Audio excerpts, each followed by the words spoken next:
about this and get Tory Boy on stream to laugh at him. Ha ha ha. Sorry. You're right. You're right there, Tory Boy. Are you looking forward to this episode? Did he? Obviously, this is the highlight of my week. Lovely. Yeah, I mean, you did read through this before and say it was very depressing, so I'm expecting a lot of groans from you this particular episode. Whereas I'm once again There's going going to be a lot of cope going on. I can't wait for it. Well, to be fair, I enjoy your cope. Sometimes it's well thought through. Other times it's the most wrong thing I've ever seen in my life. But, you never know which it's going to be. It's either very, very, very good cope or the worst I've ever seen. There's no in between with you. You never have a middling cope, which I hope you're happy about. Good. I aspire to never be mid. Good. Oh. And I do. It's like my goal in life. We also have Cero here. Hello, Cero. Hello. I don't know your background knowledge on this article or how the Tories are doing at the moment, but I imagine you'll still have plenty. If it's anything similar to the conversation I had at my local Tory representative, then it's going to be fun. Was that at his funeral? No. Oh. Yeah, don't worry. Well, fair enough. And then we have Tharium, who I'm sure has plenty to say on this as well. Hello. There we go. I guess a bit of background. I would be shocked if the audience is not aware of the disaster party that is the Tories at the moment. It's getting to a point where Tory Rebuttal usually gets in some arguments on Twitter, but I've noticed more recently when your copes come out, they get retweeted more and people have a go at you more. I've not seen you ratio like you have been over the past kind of couple of months for, well, ever probably. It's not even always about the Tories either. You just attract it, so you got that going for you. Got some victim blaming going on in the chat. Yeah, I wouldn't say I'm a troll, but I do enjoy being provocative with my ideas. We do a little bit of trolling. It's called we do a little bit of trolling. I start to feel bad when you get ratioed, and then I start to think, actually, I think you're a bit like Ben Harris. You have a bit of a humiliation fetish, and we all have to partake in you like edging. So, Is Ben Harris the guy who's on Virgin Island? Yeah, and the Times keep doing articles on him for some reason. He's got an extraordinarily ugly face as well, which doesn't help, and he's a Tory. So what else can he do? I was going to say, maybe I can go on Love Island then. Virgin Island. You're not a virgin. Oh. You have a wife. Oh. I mean, you've got no evidence of this. So did Joseph, and yet. And yet, apparently, according to my religion, she was a virgin forever. But anyway, we also have a couple of Tories in chat as well, such as Jane, who was... I actually saw on Twitter it came up in my feed, like 4 people I saw said, "Oh, I've joined the Tory party now," and I was just thinking, why? I don't get. That's what I don't get. I can almost already. Yeah, sorry, go on. Well, I can understand maybe joining UKIP more. I can even understand why people join Homeland. Why would you join the one party that's currently effectively the Titanic? Splitting in half. I mean, there is the point that entryism into the Tory party. Before that was tricky. Now they're sick and feeble. So if you want to actually change it, now's the good time to try. The point of entryism is that the brand's already established and liked. The Tory brand at the moment is absolutely dire, and I don't think it's recovering. That's your opinion. I wouldn't put it past them. They've been going for centuries. Well, the funniest part is that I saw as well today. Yeah, they have been going for centuries, but the last time they recovered, it was someone as smart as Disraeli. I don't think they have their anyone remotely like that these days. Boris Johnson's big idea for getting popular again is trying to stop calling it the Boris wave and calling it the pretty wave. Effectively, that'd probably work. I don't know why it would. Because look at him. Look at how he's got a spell that he can cast on people. You got to realise you're in a different playing field now, where migration numbers matter a hell of a lot more than they did back in 2019. So I make an amazing joke, and then I realised that we're on the Worcester Club. Remember the other day, Tash was saying if Boris came back, she'd forgive him. Oh yeah, I know. Yeah, I know, but then because he's got that spell. He's got that spell. He's charismatic. Yeah. So I have no doubt that the normies will like him at first. You then got to look at how everyone will react. Even Starmer will try and bring up the Boris wave after that, I reckon. Even after he said, but Starmer's completely trashed any sort of reputation he has as well. Basically, the only people that won't bring up migration are probably the Greens. Is the way I'd put it to you. And in fact, the Greens would probably say, "Oh, I love Boris now." Actually, when they hear that, I think Boris is charismatic to, at least with quite a lot of people, to pull it off. Yeah, I would have considered him charismatic, in with the exception of what I sort of obviously our perspective now has changed, but I would have said that if you don't keep up with these things and the population has the memory capacity that it does, that there is unfortunately an uncomfortably large chance. I mean, I wouldn't trust him, but I think a lot of people would. But fundamentally, elections are about narratives. In 2019, why did Boris get such a large majority? Brexit, the narrative around that. Get Brexit done. Yeah. 2024, the entire voting coalition broke apart because the narrative broke down. Not only because of all the leadership changes and all the chaos and everything, but also just because there was nothing to latch onto as an idea. And of course, Keir Starmer, his entire narrative was, we want to replace the Conservative Party as the government. So this is why I predicted at the time, by the way. I mean, Starmer's only in the last 12 months, which obviously is like 2 days' time. But you're not that far off. There's nothing that he stands for. He's not going to be able to do anything past, I'm not the Conservative Party. Yeah. Oh, Radio 4 were talking about that today. They were like, Starmer's incapable of actually making any narrative, and then, as Cummings says, he just basically has been doing as the civil service say, as Whitehall says, as this whole shtick. If we were in the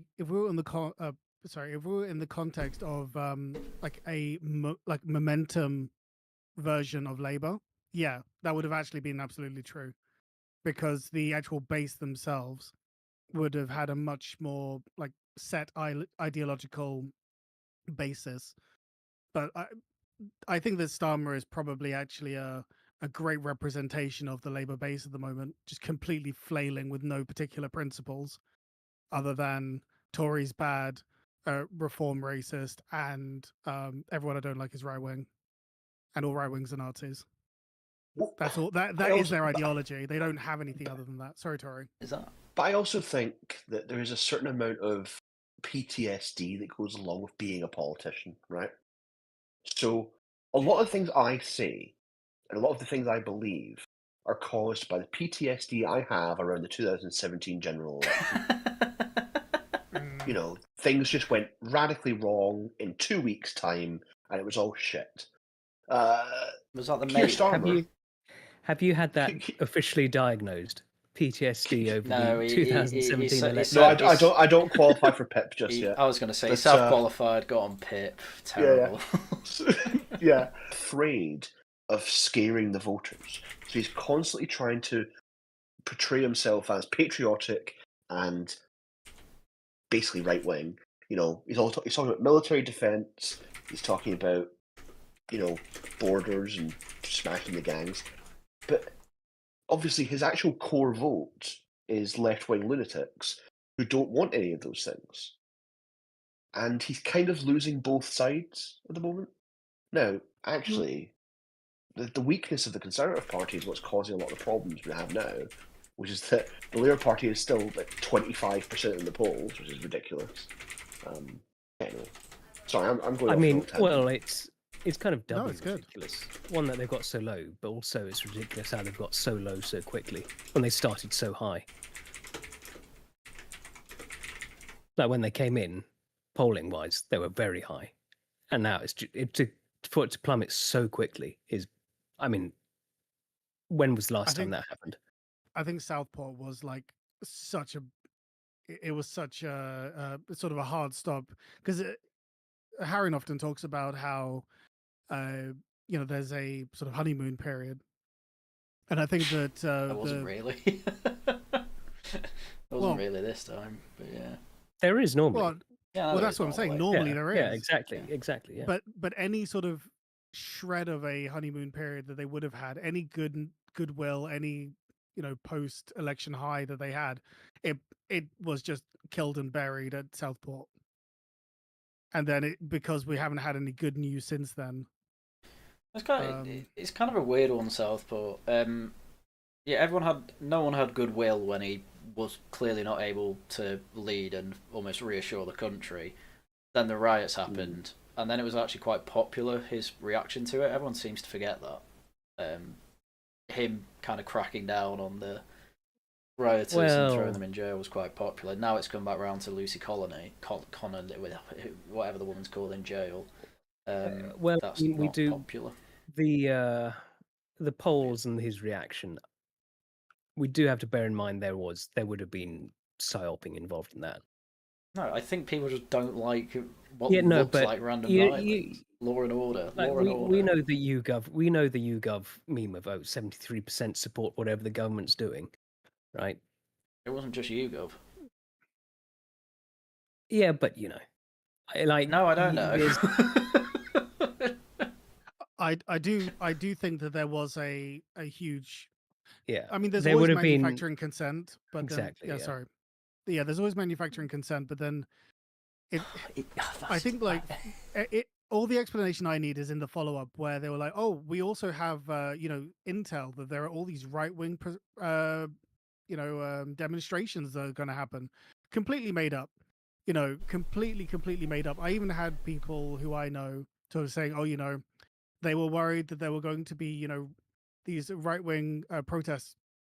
And I was just, I sort of laughed at them and said, in Brighton is the place that the right-wing are going to be protesting. Yeah, this makes a lot of sense. The most they got was about 12 people in Blackpool or something. That was an obvious psyop. There's going to be like 20.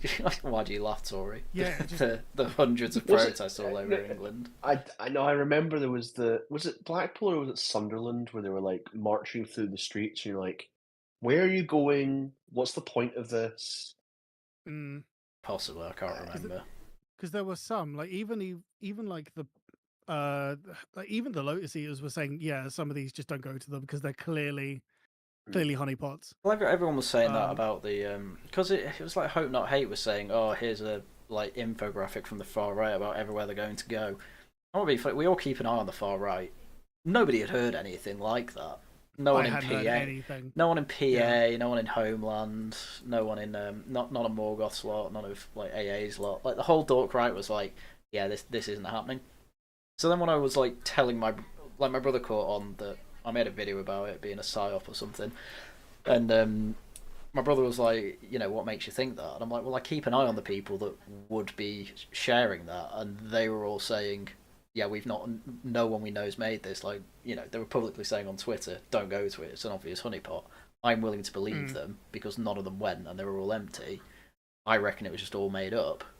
The only people that went were like 5 guys with a UK flag who looked like they were walking like out of a pub or something. They were somewhere in London. That was the massive counter protest. And then you had Blackpool, as I say, which was just 12 guys on a roundabout, something like that. They were the only 2 I remember. So I remember Patriot Front in the US. A slight tangent, but yeah, I remember and I just remember it's just like, this absolute obvious psyop, and just you've all got the FBI haircuts. Yeah, you're all like fit, the Quantico shades. Yep. marching in lockstep. Sorry, I can't seem to talk today. But yeah, it just sometimes you just sniff psyop. What's the term we refer? Yeah, like glowworms, like the glowies. Always. Just. I But yeah, mean, in this case, absolutely the yeah, case. Hope Not Hate are obviously glowies. The thing people get wrong with Hope Not Hate is that like they actually do build credibility, and everyone seems to forget that. And well, that's what they did with Homeland basically. But anyway, off topic. We're here to make Tory Boy cry. So it's the Liz Truss territory. How bad are things for Kemi Badenoch? I mean, initial reaction from most of us, I imagine, are pretty bad, like dire, like she's gone probably in the next 6 months. Tory Boy, No, not that early, do you think? no, not 6. Not She's got another year to go. All right, fair enough. I think it's also just yeah. I tried invading her in Clash of Clans, and no, she's really Sorry, solid. what? She's not going good? anywhere. Yeah, she's not going anywhere. So good. So good. Around 5 p.m. on Monday. Which Monday was this? This was like 2 weeks ago, I think. Doesn't have a date. Great. No, it was in the 28th issue. So this was actually just last week. So around 5 p.m. on Monday, one of Kemi Badenoch's aides was having a drink with a friend in Two Chairman Pub in Westminster. Over a pint of IPA, he explained how the Conservative leader was planning to thrust herself more forcefully into the public conversation. Okay. Was it James O'Keefe? I don't get it. Oh, come on. Wiki. I'm not a Wikipedia. Veritas, yeah. Oh, Veritas, right. Got you. Just I always having a drink forget with that. someone, it's instantly James Isn't O'Keefe. isn't he currently undercover somewhere that he's not telling anyone about? Probably. I haven't heard of him since. No, Since because like no they one's heard split. from him for like weeks. Yeah, I didn't hear. Yeah, this is a derailing, but yeah, I haven't heard from him It's either. fine. I said at the beginning, this will easily get us through an hour and a half. You're welcome. We know the place. We know the pace needs to quicken. He admitted. Reform is sucking up the political oxygen. Badenoch inherited a party on its knees, the basics of which needed overhauling. We'd love to be doing more fun viral social media stuff, but Kemi is sitting down and getting on with it. She's doing the fun online gaming. That is true. She is Yeah. having fun online. To be fair, what? Yeah. Tory Boy, what work would she be actually You guys are so- doing? What work would she be doing though? No, I'm trying to be fair here. What work would she there's be a, doing? there's a lot of stuff that goes on in the background. I mean, as leader of the opposition, obviously you have a lot of parliamentary work that needs to be done, which is annoying. It kind of distracts you from a lot of what you're supposed to be doing, and because she's trying to actually reform central office, which is almost impossible. But weirdly enough, this week, so the week after this came out, they've now actually announced who the new director of CCHQ is going to be. Who Which is I'm it? not sure if we're going to get to in this article. But it's Lord McInnes. Who's that? He used to be the director of the Scottish Conservative Party. Oh God! Until he retired and became a lord. He's a nice guy actually. But anyway, what were you just said there? You see, what do you think about? You're saying they need to she needs to do parliamentary work, but as far as I'm concerned, with Labour having such a high majority, like being the opposition at the moment is just pointless. So do you think it would be worthwhile just sort of putting that on the back burner and focusing on the stuff that you think is more important? Or is it like mandatory stuff? no, there's always stuff that needs to be done in Parliament, and a lot of it's done by the shadow cabinet. So a lot of it's but the leader always has to have kind of an overview of it, and so it's she'll be somewhere in the she won't always be in London, but she'll be being told every day, here's what's happening today in Parliament. And it's only 4 days a week, but they'll have I don't know. update on it. Sorry, I don't know if this is a like maybe just a very cynical view on it, but why do all of this all seems like busy work? Is this stuff like actually mandatory, like needed? Yeah, exactly. Or is it? That's my Or is point. it Well, stuff? you have to. Well, okay. Now you have to remember that. You have to remember that the British parliamentary system has the legislature and the executive in one body, and that's what causes a lot of this issue. Because if you're okay, say you're running to be president of the United States, you will spend 2 years campaigning for it, right? but Right. you'll have nothing else you're doing in that time, basically.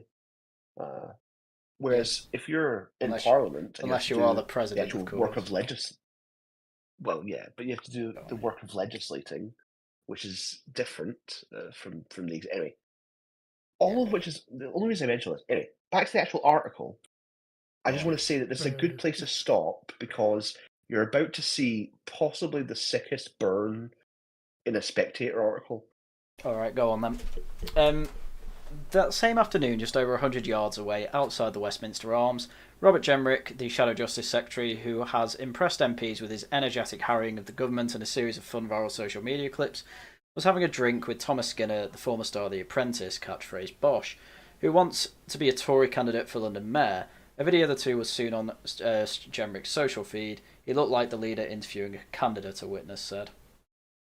Well, there you go.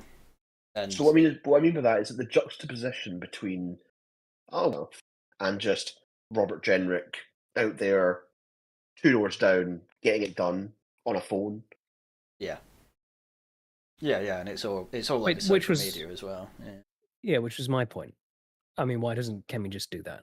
I mean, talking about like passing laws is one thing, but they can't stop anything Labour wants to do. These videos don't take long. All you need is someone there with a phone.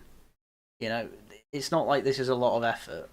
If you're naturally charismatic, you don't even need a script. But they're all actors and not very good looking ones, and not very charismatic, most of them. So that's where it comes in with a bit of a problem. Yeah, the reason I mentioned the other bit earlier was because I know that there is more to it than this, but my very layman's view on it is that it does feel like the kind of thing that if I wanted someone else to not be able to get anything done, this is the kind of way that I would just swamp them in random bureaucracy to prevent someone from actually being able to. And maybe that's just a me thing, right? But that's the way it comes across. Yeah, same.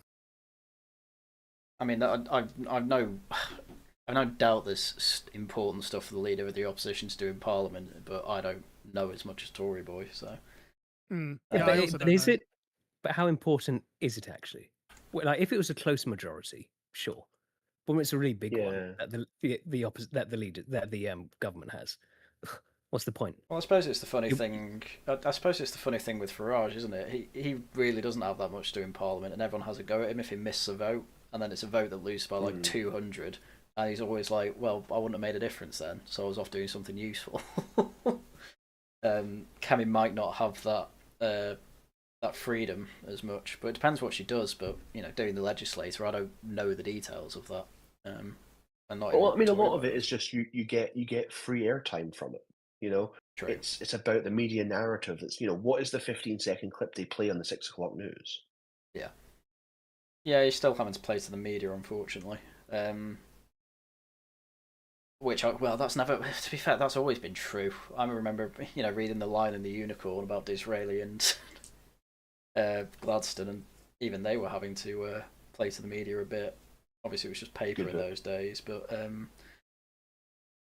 they'd still be making public speeches. The thing I always found weird is that they made public speeches to people that couldn't even vote, but I suppose that feeds up as well as down. But there you go. All this happened because people who can't necessarily vote can still impact people who do. Yeah. All this happened after an Ipsos poll put the Tories on 15%, 19 points behind Reform. Their worst showing since the firm began polling in the 70s. MPs are no longer asking whether they could win the next election, but whether the party is facing extinction next year, when voters are expected to deliver another hammer blow in the local Scottish and Welsh elections. How you doing there, Tory boy? Are you winning, son? And you've got the Alba flag on the wall with a gunshot wound in your head. Yeah, I mean, I think actually in some ways this year is going to be quite good because people aren't expecting the Conservative Party to do very well in both Scotland and Wales. But we'll go above expectations of extinction. Yeah. Remember, proportional representation will save us once again. Oh, there you go. Oh, well, we'll see about that. Shadow Cabinet members have seen private polling showing that the Conservatives could be wiped out in the 29 general election. Badenoch's personal satisfaction of -49 with Ipsos makes her the most unpopular leader of the opposition ever after 6 months. At this stage, Haig was on -30, Miliband on -10, Starmer was just above 0. That's pretty bad. Okay, do not scroll the screen down anymore. Oh my god. The rest are all roller coasters. Badenoch's is just It's the end of the roller coaster. You're going back it's to a the it's a start ramp point. in the incinerator. Oh. The polls are absolutely horrific, says the Shadow Minister. Kemi's personal polling is Liz Truss territory. There is now no precedent for it. People say let Kemi be Kemi, but there are increasingly few don't knows, and they are moving against us. We're frozen out of national conversation. Dozens of MPs believe that if she is still in charge by next spring, it might be very little left. Well, Blair did very Letting well. Kemi be Kemi is kind of the problem. What is Kemi being Kemi? Because all it seems to me to be is playing Clash of Clans and saying, "Oh, I'll review everything later." That's it. Yeah. Well, I think that this sort of goes to a core problem, and we've touched on it before, and I know that we'll touch on it again. But again, what did the Conservative Party? What do they actually stand for? Like, do they I don't have know. any I sort don't- of we've- guiding philosophy? Well, we've got one of their activists here. You can ask him. We're I mean, the having thing a is- whole debate over that right now. Well, no, Yeah, no. I know that you are, but do you like? No, do the MPs party know that? is. No, No, I'm saying, but But the party whole, definitely the whole policy renewal schedule thing. Like, I know that it's taking time. I know that people are very impatient in the 21st century. But what let Kemi be Kemi actually means is she has her own particular approach to these things, and she's not worried about the kind of day in and day out what's going on. She's taking a more long term view.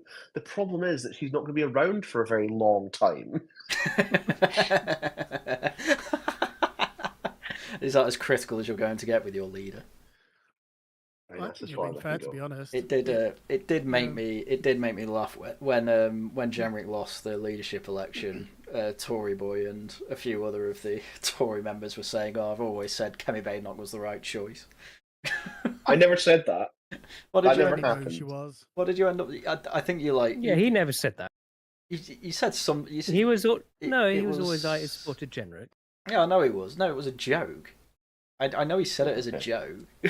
joke. I Um, know you weren't being oh, maybe I serious. did. I don't know. I think you said it in reply to. I think Vanishing Point said it as a joke, like, "Oh, I always believed in Kemi," and you were like, "Yeah, she was the right choice," something like that.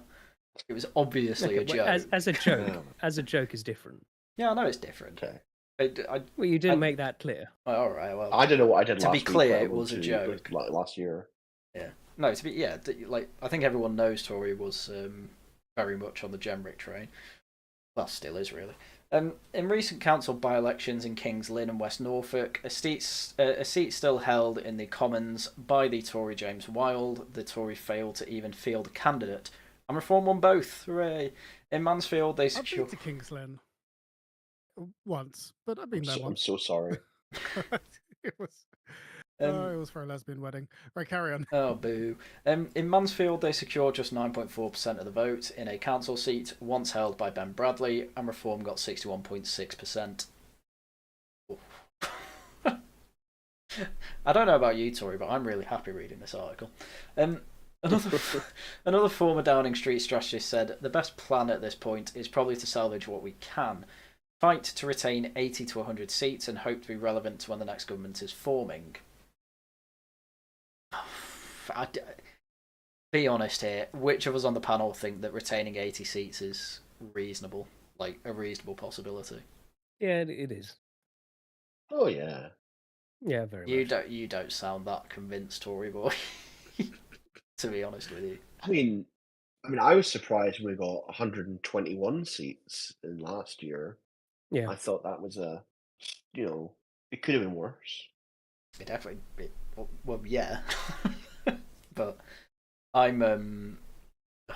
I think it'll be lucky to get 50 at this point, unless something radically changes over the next 3 years. 4 years, 3 years. I think fundamentally, I think you're basing that on a lot of these kind of projections that you see on Twitter. Mm. But you have to remember that Exactly. with the way that votes are spread now, a very, very small number of votes need to change in certain places to make the numbers completely different. That is true. Completely different and not necessarily in your advantage as well, to be fair. No, not necessarily. No, but also, like, there's the Tories and Labour, and to a less extent the Lib Dems, have they've just got that old staying power. That come election time, you know, people say stuff before the elections, but come the election, it's like, oh, I'll stick with what I know. I don't think I think we're past that point. No, that will happen. It happens every time, everywhere. Well, the only reason the reason it's not happened with Labour for ages is because one, they were radically different under Corbyn, and the Corbyn time made Starmer look incredibly competent, but people still didn't vote for him because more people voted Corbyn because he was radically different. And to be honest with you, that's most of the reason that people wanted to vote Boris. Well, a big reason people wanted to vote Boris as well, because communism sucks. Luckily, that's a popular opinion still. That's not going to be a popular opinion for forever, but luckily we do have absolutely crazy Gen X and Boomers who are not trusting the Tories again, mostly. Starting to hate Labour for obvious reasons, and you know the younger people are hating Labour as well. They're mostly going to go Green. You know, who's going to go Tory? Ultimately, it's mostly pensioners. I mean, but indeed, like, I think the Tories currently are so low. It's hard for them to go lower. It's more likely that they'd go up, if you know what I mean. Oh, at this point in time, right? It wouldn't be hard. It wouldn't be hard. Like if you, it's 50-50. You know, do a bit of something, you know, is going to bump them up from where they are now. If you want some really like nuclear level quote to win an election, you only really need like 12 million votes, right? Yeah. And there's probably about 20 million pensioners in this country. You know, the new lot of pensioners aren't going to vote Tory. Hey, they might.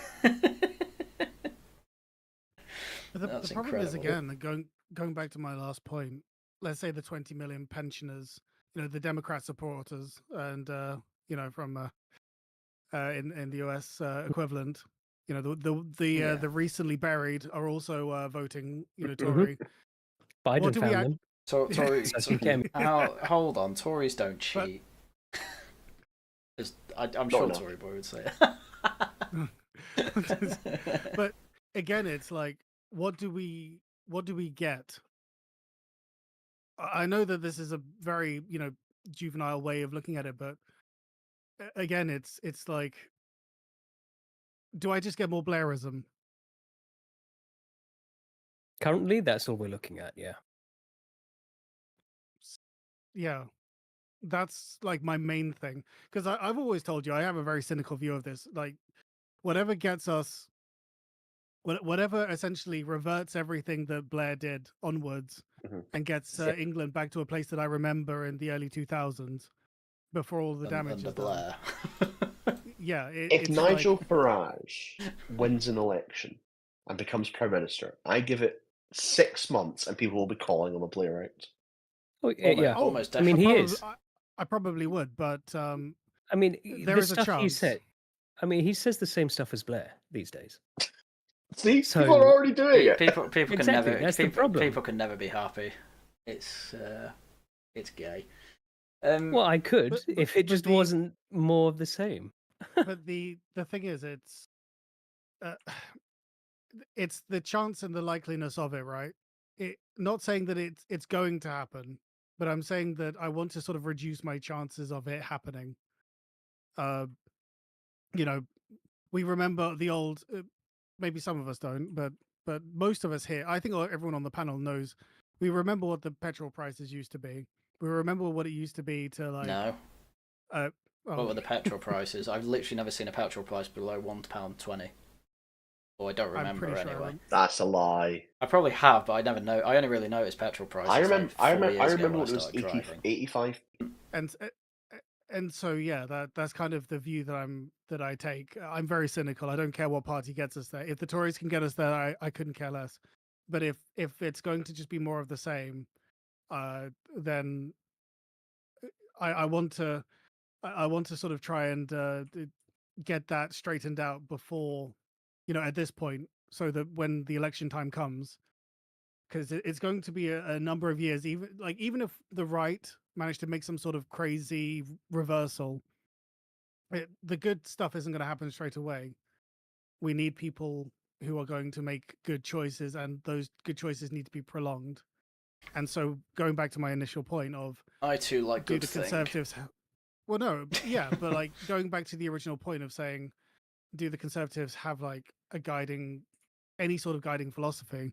It's the reason why I kind of fixate on it, because it worries me if there isn't, because then the Cthulhu swims left kind of always haunts me on this one. The reason I'm one of the big reasons why I'm basically a zero seater at this point is well, there's a few reasons, but one of the big one is when Kemi was doing her like the start of her Tory revival plan, she went on about net zero and was making some noise that sounded okay. It's like, oh, it wasn't we didn't have a plan properly. We just put this figure out and tried to work around it. And then the actual policy was, we're still going to have a target. We're just going to review when it would best be. And basically, no Tory said that's stupid. So I was like, oh, okay. So you still want net zero? Bye-bye. Kemi's obviously not going to be leader. It doesn't matter. My problem is that no one even had an inkling of like, that's not a good idea. Like, I suppose you could argue that... You know how parties are. Well, I was going to say, you go along with the leader. That's like 90% of MPs are just sheep. Like, we really don't need so many. The Tory party, what is the point? The Tory party as it exists, as people like Jemrick trying to move ahead of the leadership. He's basically still campaigning. He's largely ignoring policy. But he won't even remotely touch energy prices. He won't remotely touch net zero or anything like that. And it's a massive issue. That's one of the biggest reasons we're not a prosperous country. But why don't they want to ever talk about it? Is it just because it's their idea? Because it's their idea. It was their flagship policy. They basically did. I still remember Rishi Sunak. Like one of the first times he was in Parliament making announcements. He basically asked for an applause off Caroline Lucas, saying, "Oh, Caroline Lucas will be happy. Like we're doing a load of wind farms and solar panels." And I was like, "Oh, this is why. Bye-bye." This is why I think someone like Katie Lamb is better, who isn't tainted with all of the past shit from the party. She was a spad to Boris Johnson. Nope. Definitely not. She wasn't an MP though. She was a spad. She was the one advising Boris Johnson what to do, and he did terrible things. No, Katie Lamb is not the answer. I'll tell you what is the answer. I mean, so was Dominic Cummings, but Boris preferred his wife. He fell out with him, yeah. Boris preferred his wife. Cummings took Boris down because he betrayed him. And then Cummings came out and said, yeah, everything was terrible, by the way, and I do not stand by what happened in Parliament when I was special advising. Katie Lamb's not but he would say that. It's better than saying nothing. Anyway, you know who is the future? Who? Me. Jack Rankin. Don't know who that is. That? Yeah, who's that? So that honestly, he's the could MP be true. he's the MP for Windsor. Oh, I have family there. I probably should stop doxing myself. What's his name? Yeah, you should. Well, But Jack Rankin is doing events with Katie Lamb, and Katie Lamb, of course, as you say, is slightly tainted. But Jack Rankin is new. He doesn't pass the physiognomy test. I'm not voting for him. Oh, he's a little bit shorter than average. Yeah, he's the average height of a UK male. Sorry. Oh, this is like voting for Harrion. He's not the leader. Sorry, but look at that. Come on. Hey, what are you trying to say? That is not leader material. Why That's is a virile young man right there. his Can he forehead? change his glasses at the very least? His forehead is bigger than his face. You know. It's where people the like big that. brain goes. Exactly. Nah, I'm not having that. He doesn't look like he drinks enough brandy. Who was that Phillips I don't MP? drink. Will Was whiskey. it Jack? Phillips. The gypsy camp one. Oh, Was it Phillips? Chris Phelps. Chris Phelps. Yeah, my issue Chris is Philp, the Shadow Home Secretary. yeah, who was by the way Minister of Crime and Policing, and only now he's complaining about gypsy camps. Great. No. I'm sorry, but it's so. This is your reaction to everything. Oh, Yeah. but what about 6 months ago? Yeah. No one cares. Get over it. What about Yeah, what but you about when see- they were in power? Wow, I'm totally going to give power back to people that didn't use it. That's smart. But you So see, wait, is he saying that he Chris- will do something about the gypsy camps now? Just asking for a friend. Well, yeah, I don't know. Well, my point is just Chris Phillip. Now he's got the Phillips. look.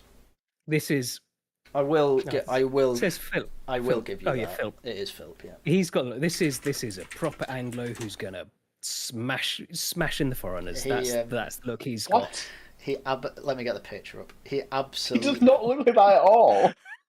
I don't even know what picture he's got up. Let me Google image is the first one. Chris Philp.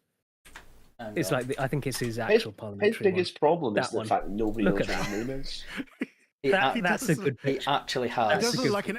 He, He does look like an extra from Vikings. he has a resting Chad face, as I call it.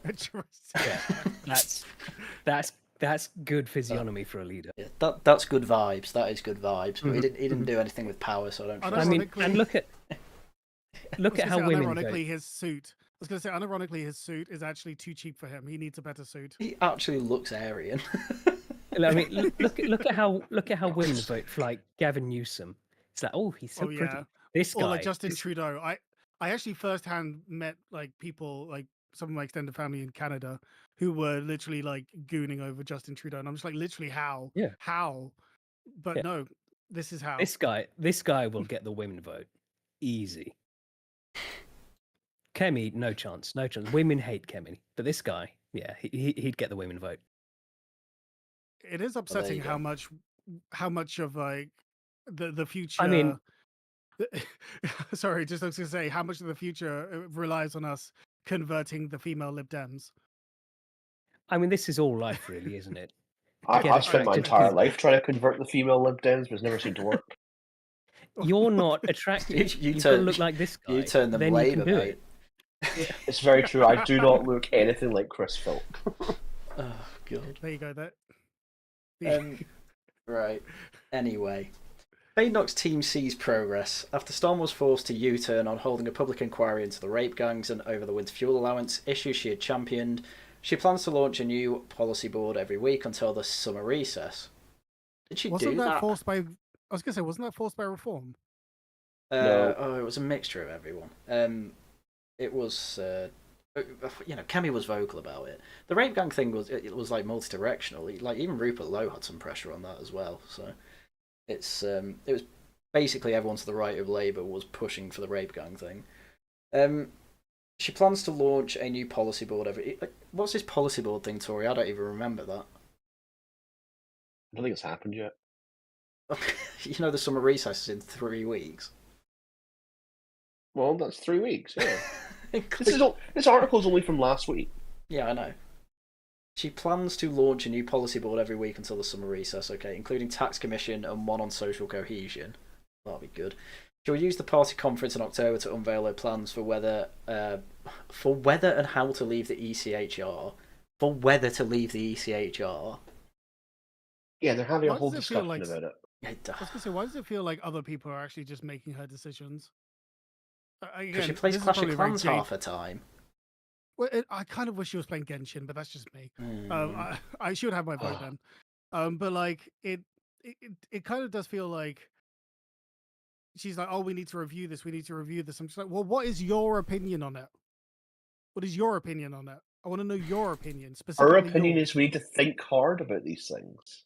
Yeah, but I know. I'm with you. I'm with you. This is why I think the plan at the moment. Well, this is why we're reading the article because the article's basically saying they're doomed. party fundraising has outpaced that of Reform and Labour in the past 2 quarters. Allies cling to the dictum of David Canzini, a number 10 strategist under Johnson and Truss, who tells colleagues, it takes 2 years before the public starts to forget your record.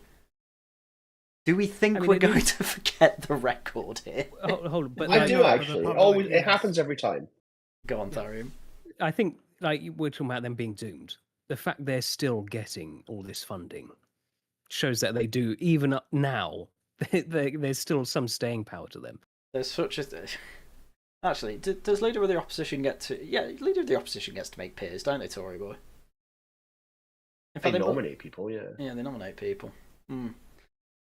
Sorry, It's just to say, the government who actually decides, but yeah. I was gonna say, Tory boy is completely right, and the public, we are not going to forget, but the public will absolutely forget. Yeah, 100%. As much as I wish it wasn't the case, that is absolutely the case. I think it's a little different this time around because this I hope is you're right, but yeah. It takes 2 years for the public to forget your record. The problem you have is that when it was 14 years, and when the only thing they have good to show for it was gay marriage.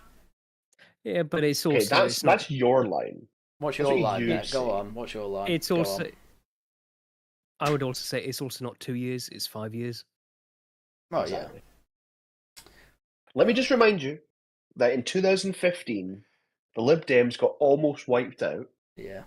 And in 2024, they had their best result in 100 years. Yeah, that's because the 2 main parties have absolutely pooed the bed over the past 10 years. Let's be real here. Just saying, events happen, fortunes change. Ed Davey is somehow charismatic that no one else seems to... I don't understand why that's the case, but... Well, he just looks like a friendly uncle, doesn't he? He's just having fun. I'd go to the theme park with Ed Davey. I reckon the only chance the Tories have are actually for Angela Rayner to get in. I reckon that's like the only chance they have. Because she'll be awful. There's a good chance of that as well. Yeah, I know. I know.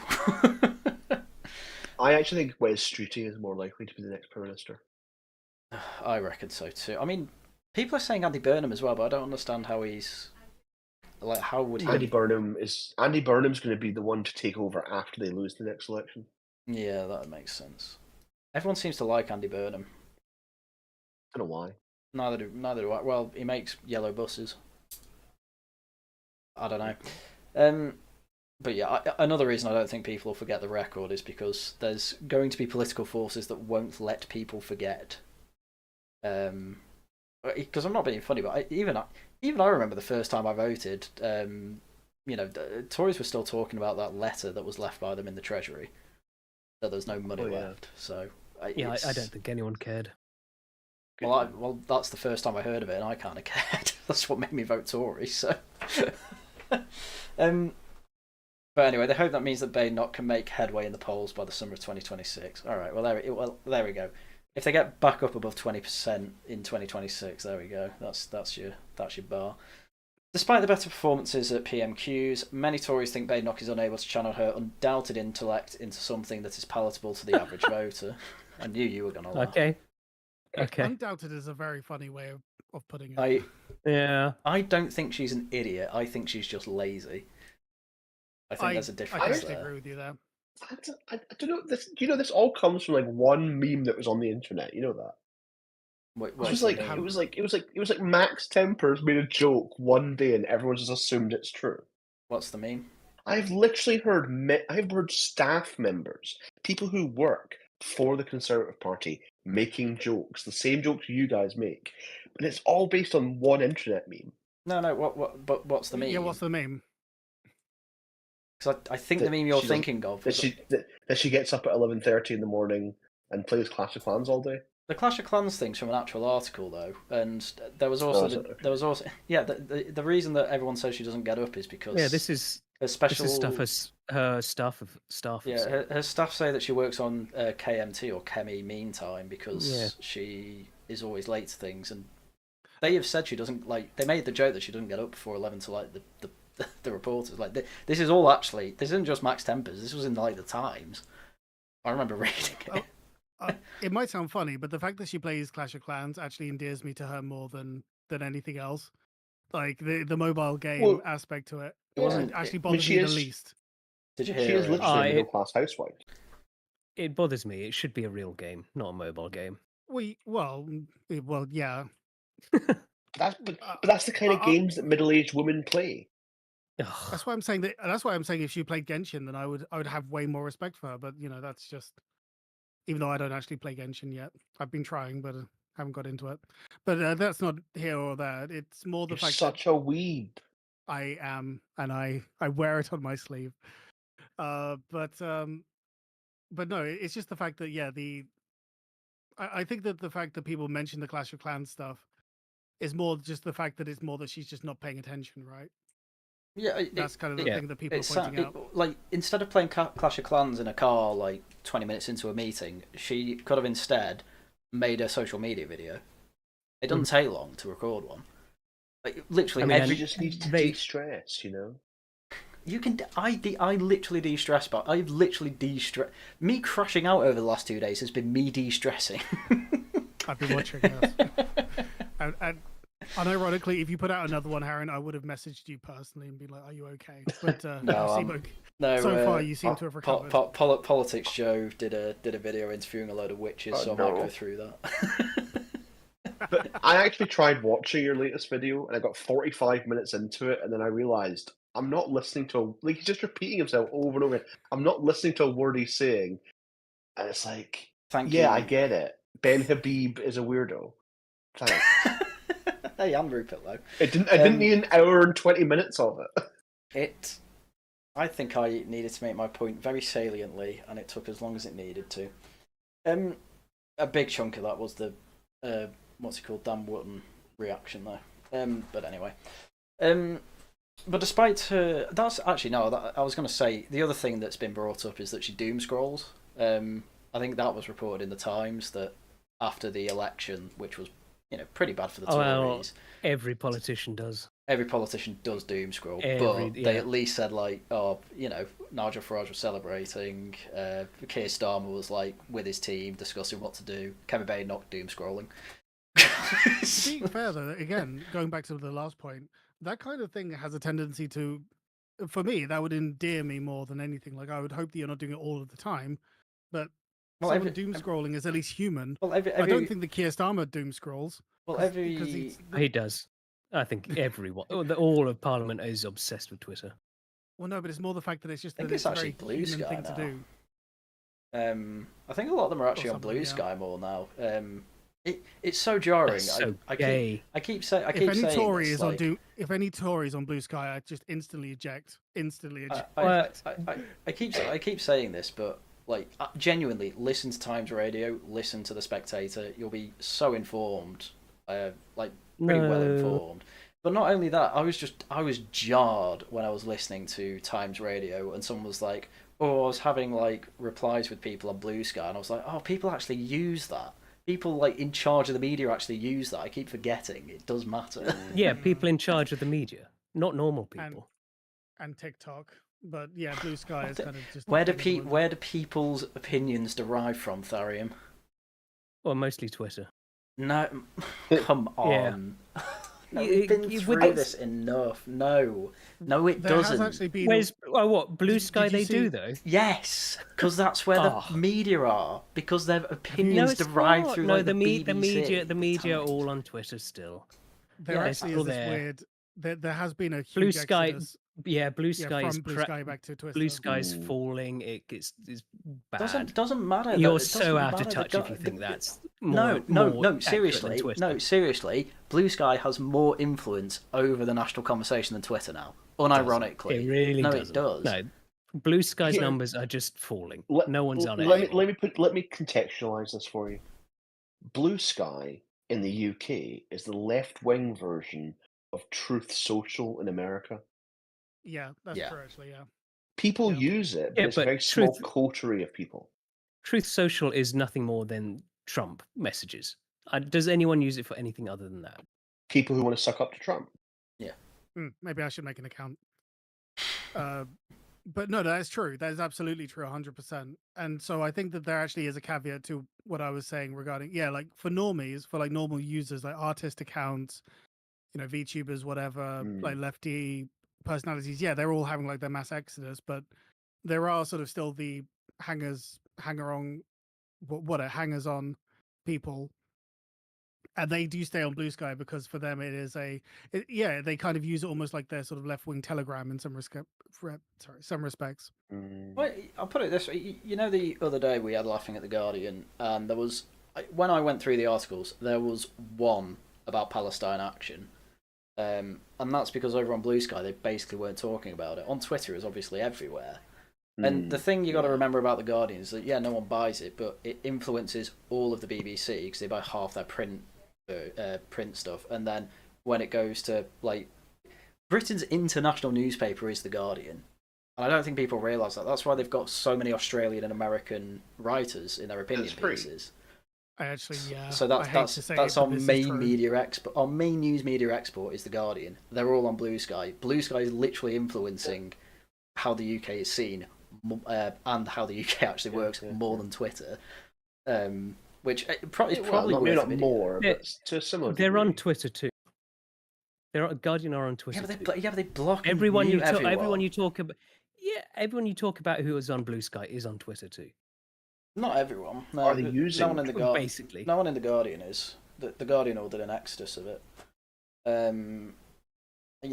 almost guarantee that there will be sock puppet. There'll be someone sock puppets. And hold on. I remember us laughing about that. Them thinking they were going to have an influence by leaving Twitter, and we were laughing at the time, going, "What a joke!" Yeah, it's not because it is a joke. If anything, they don't have any influence. They have no influence on Blue Sky.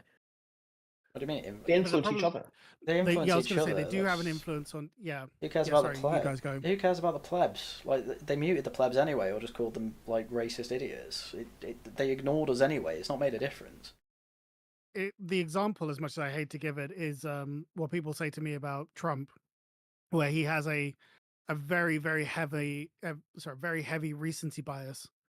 And so if you sort of extrapolate that out to personalities within the left, it's like if you and say your 10 aides in whatever party you're in are all sort of culminating in these circles, and it is just an echo chamber, that it will have an effect in those environments. But for the plebs and everything, like they'll go back to Twitter. There's no ifs or buts about it. And another way I'll put it, the Guardian's quality has literally not changed since they all moved to Blue Sky, because they weren't listening to plebs. They were just listening to each other. Traditional media like the Guardian, BBC, all of it, it's all dying.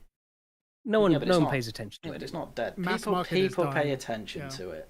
People still pay attention to it. I think it's stupid. Look at these like in America you got like CNN, MSNBC, both facing redundancies and like just being sold off in the coming years. Is that happening? Because no one pays attention to them. That's not happening to the Guardian. That's not happening to the BBC. The BBC's making cuts in entertainment. The BBC's propped up by the state, so that So's the Guardian. So's the Guardian. Exactly. Is it? I thought the Guardian was. They get basically most of the Guardian's owned by a trust, but yeah. Basically, the BBC they sell a lot of newspapers to the BBC. Papers, then abroad, they're getting paid by. Like the Metro. Yeah, it's just because they've incestuous, just because they've got state funds coming to them doesn't mean people are paying more attention to them than they would like CNN.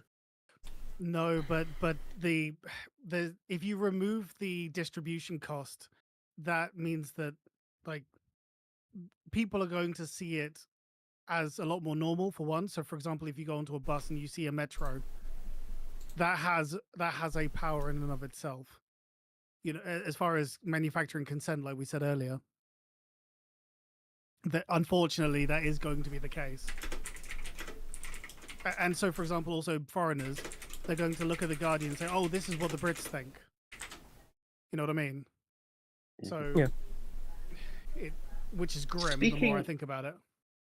Speaking of Blue Sky, does anybody remember Threads? I vaguely Dead. vague. Totally dead. Yeah. People use Yeah. it. And again, you had the same thing. You had all the lefties going there, going, "Ooh, yay!" And then Is it look still at up? it now. Is it? It Does still it still, exists. People use- still Probably exist? People- Yeah. some form. People use it all the time. It's weird. It's a weird place. Well, it's because people want to be on like the cutting edge, right? So it's yeah. They're like, if I get in early, it's like YouTube, right? If I get in early, then I'll be able to, scale up with it. But yeah, I don't. Threads. We'll see which lasted longer, Threads or Vine. Oof. Yeah, there's a reference for anyone.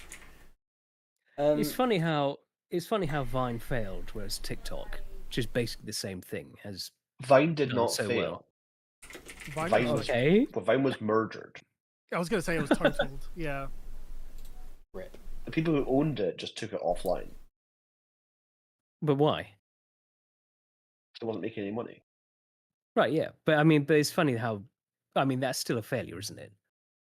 Right? Well, no, it was back. No, Whereas- it was back before. It was back at the point when you couldn't get as much private equity money injected into a business like that. It was just 'Cause before. most of its these time. businesses, Yeah. most of these businesses run at a loss, right? For years. I guess, yeah, TikTok has the Chinese state. So Well, yeah, that's true. Yeah, you've got to eat a lot of losses before you get profitable in a lot of these big tech companies. Vine gave us the Paul brothers, didn't it? Logan and Unfortunately, I think so. Yeah, Yeah. they whatever did start Paul- online. Yeah, Yeah. they were also on the Disney. They were on the Disney Channel as well. Were they? I didn't Really? hear that. I didn't know that was the case. Yeah, they were Disney Channel children. So Yeah, they so they were, were yeah. abused as kids. That explains a lot about them. That explains a lot. Yeah. They're also, the only thing I know about them is they're from Ohio. Ohio. Anyway, can you stop talking now? We've got an account and article to go through. Oh, excuse me. Oh, this is the professional one. God damn it. When Palestine Action vandalised aircraft at Bryce Norton, she treated the full force of the law must come down on those responsible. Farage called the group to be prescribed. Jemrick demanded a ban. That's what they would say in the pub. An admirer noted she talks in riddles. A Conservative peer said she'd be an amazing think tank director. See, she likes to think, big brain stuff. Can I just put a bookmark in this particular story? I want to see the comparison between full force of the law for the Southport protesters, not the rioters, the protesters, the ones that were rounded up like cattle at Downing Street. Mm-hmm. I want to see a comparison to full force of the law for them in comparison to full force of the law for someone who literally sabotages military equipment. So Well, I'll come back to this one. I think that will happen. Like, unless you're Jeremy Corbyn, no politician wants his military equipment messed with. So that's a bad target for them to go after. We shall see. I hope you're right. We shall see. Right, where was I up to? A recent, more pithy summary of her vision for Britain, delivered at a dinner with 25 business leaders, needs to be worked on. One of the present said she implied she wants the same but less crap, which didn't exactly inspire. Wow. Yeah, this is my problem with Nigel. He's the same. I want the same but less crap. It's like, I don't even think Tory Boy would even remotely try and say that. What? Nigel wants to save the the system. same but less crap? He wants, yeah. That's what he says. I mean, he wants to save the system, keep it I going. don't think he'd be talking to Dominic Cummings if that was the case. I mean, Nigel Farage wouldn't say that about himself, but fundamentally, is he going to do anything that's that much different to what any other politician would do? Exactly. Right. And I say that, by the way, not because Nigel Farage doesn't want to do different things, but because the economic realities of governing this country means there's only so many things you can do. See? Can't get much bloody worse. Another scene. Famous last words. Oh, I mean, I know. it can, but we don't really want to talk about those options. I wonder what's going to happen now that we have to get another 5 billion. Well, I know what's going to happen. You open your bank account, piggies. You're the pay pig now. If you didn't laugh, you'd cry. Another senior Tory concluded, she seemed to be auditioning to be a spectator columnist, a noble calling, but not a desired destination. I love the way this guy writes, by the way. He reminds me of my channel.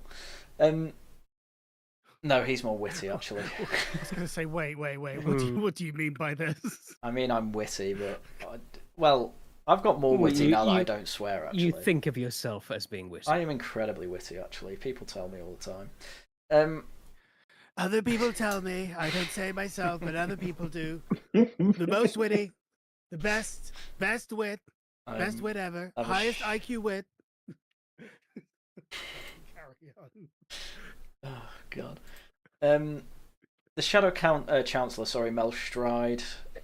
I always forget he's Shadow Chancellor. I always see Mel Stride, and I'm like, who's that? I was cooking the other day and I had GB News on in the other room, and I heard a voice that sounded like Jeremy Corbyn, and I'm like, why is Corbyn there? Like talking about the economy, he doesn't do that usually, and it's Mel Stride. I was like, why does he sound like Jeremy Corbyn?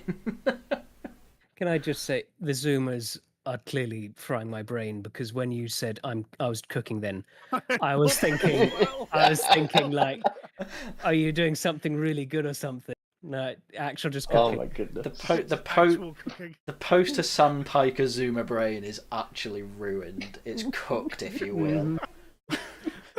I still remember when Hassan Piker was like explaining why he left his chair on stream, and he said, "Oh, I had to do that thing. You know, what's it called? Cook." He forgot the word for cook. The widespread view is that Reeves is one of the most unpopular politicians in Britain, says the one who wants a change of leader, and he's barely landed a punch against her. Insiders claim that after a recent flat comments performance by Stride, Badenoch voiced her frustration to a staffer. Colleagues recalled a time during the last leadership contest when Stride was privately of the view that Badenoch was unfit to lead. Oof.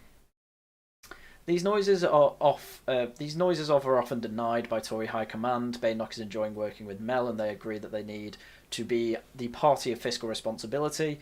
2 hours after the Specky put questions to Badenoch's team about their relationship, they revealed that Stride would take on Angela Rayner at PMQs on Wednesday. The Shadow Chancellor, it is only fair to say, did achieve cut-through with his critique of Reeves' spend now tax later spending review. One Badenoch aide even begun to use the phrase, unshell the Mel. Oh, you can't force these things, man. Barrage the Farage. Barrage the Farage is a timeless classic. Unshell the Mel just sounds horrendous. As a homage to Uncork the Gork, George Osborne's instruction when reassuring dull figure needed to be dispatched to TV studios. Hang on, was he Gork? Was George Osborne? David Gork was David Gork. When George Osborne was Chancellor, David Gork was Chief Secretary of the Treasury. Oh, I see. Nevertheless, any more of this, and I'm going to call to have politicians banned. I don't know how we're going to ban them, but just banned.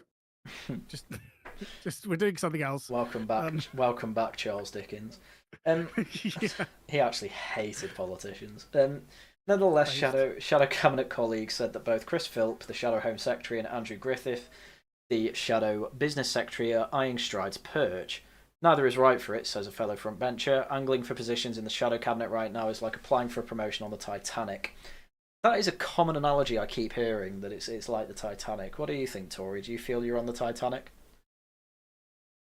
I think that people survived the Titanic. Did the Titanic survive the Titanic? You know, maybe the Titanic. Not, but there were at least some survivors, whereas this might be worse. The Titanic is still claiming lives, so don't count it out. Really? What?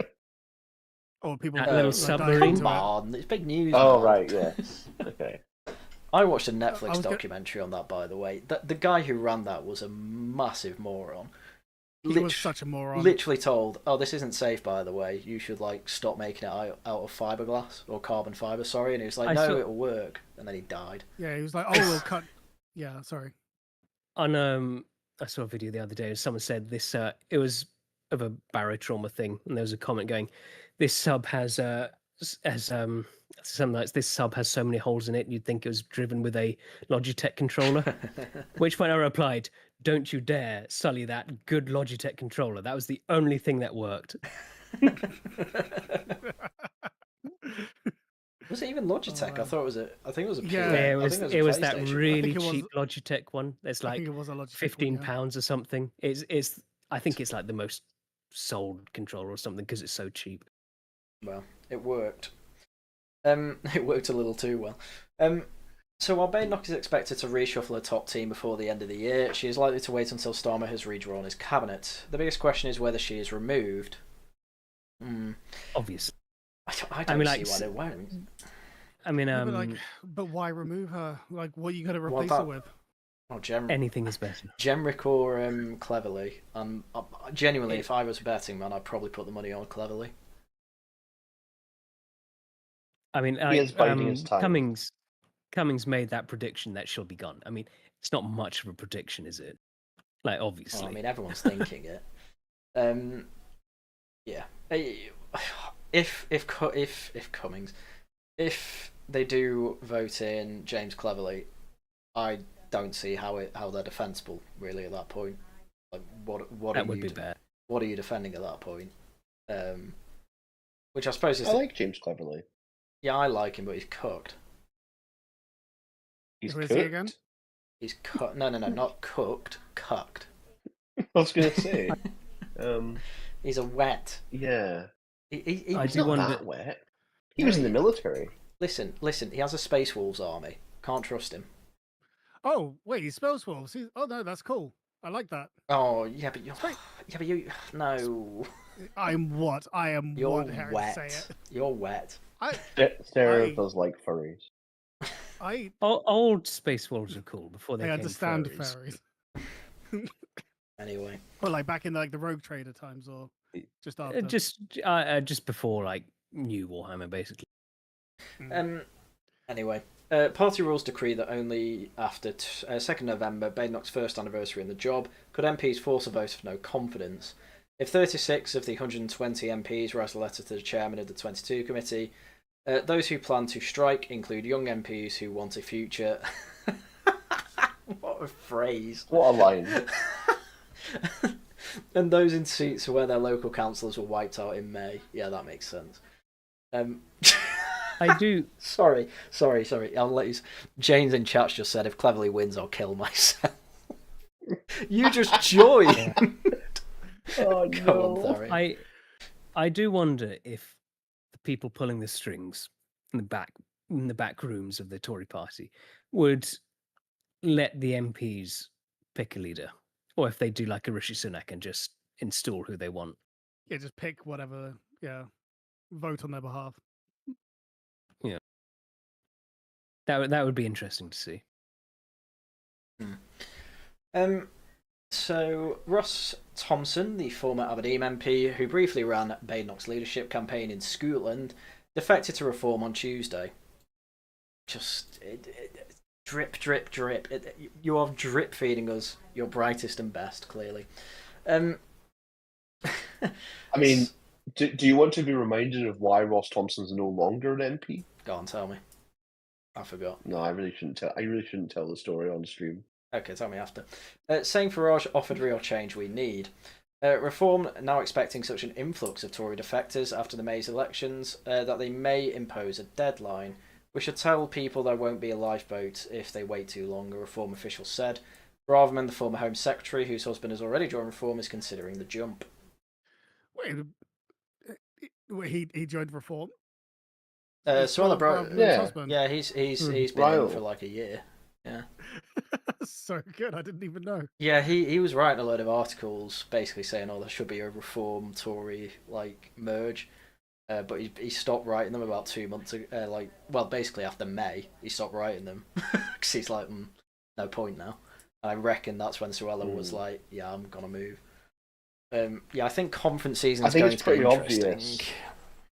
Yeah, they're waiting until conference for that to happen. I'm pretty certain. Yeah.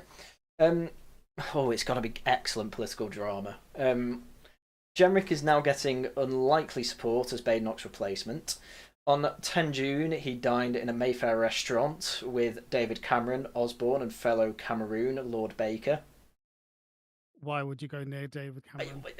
Because ultimately, David Cameron is still. I'm not being funny, but Tory boy says he likes him. Claire says he likes him. Owain said he wants him back. Because I believe the argument is, and correct me if I'm wrong, basically the last time they had a successful party, Cameron was in charge. Pretty much, yeah. Cameron was able to join everyone together and keep the wets and the dries relatively happy. I mean, look. And then I think there's a certain amount of appreciation you have to have for like 1997 to 2010 was a pretty dark time. I can kind of agree, actually. It's basic. It's as Tory Boy said before. It's political PTSD. And Cameron was the soothing saviour for the Tories, but he was unbelievably wet. Again, if we're at the point where the only hope, he said he wasn't. He said he wasn't what? Gay. He said he wasn't wet. Right, I see. I mean, well, if he said it. Can't you just let me live in my little delusional world sometimes?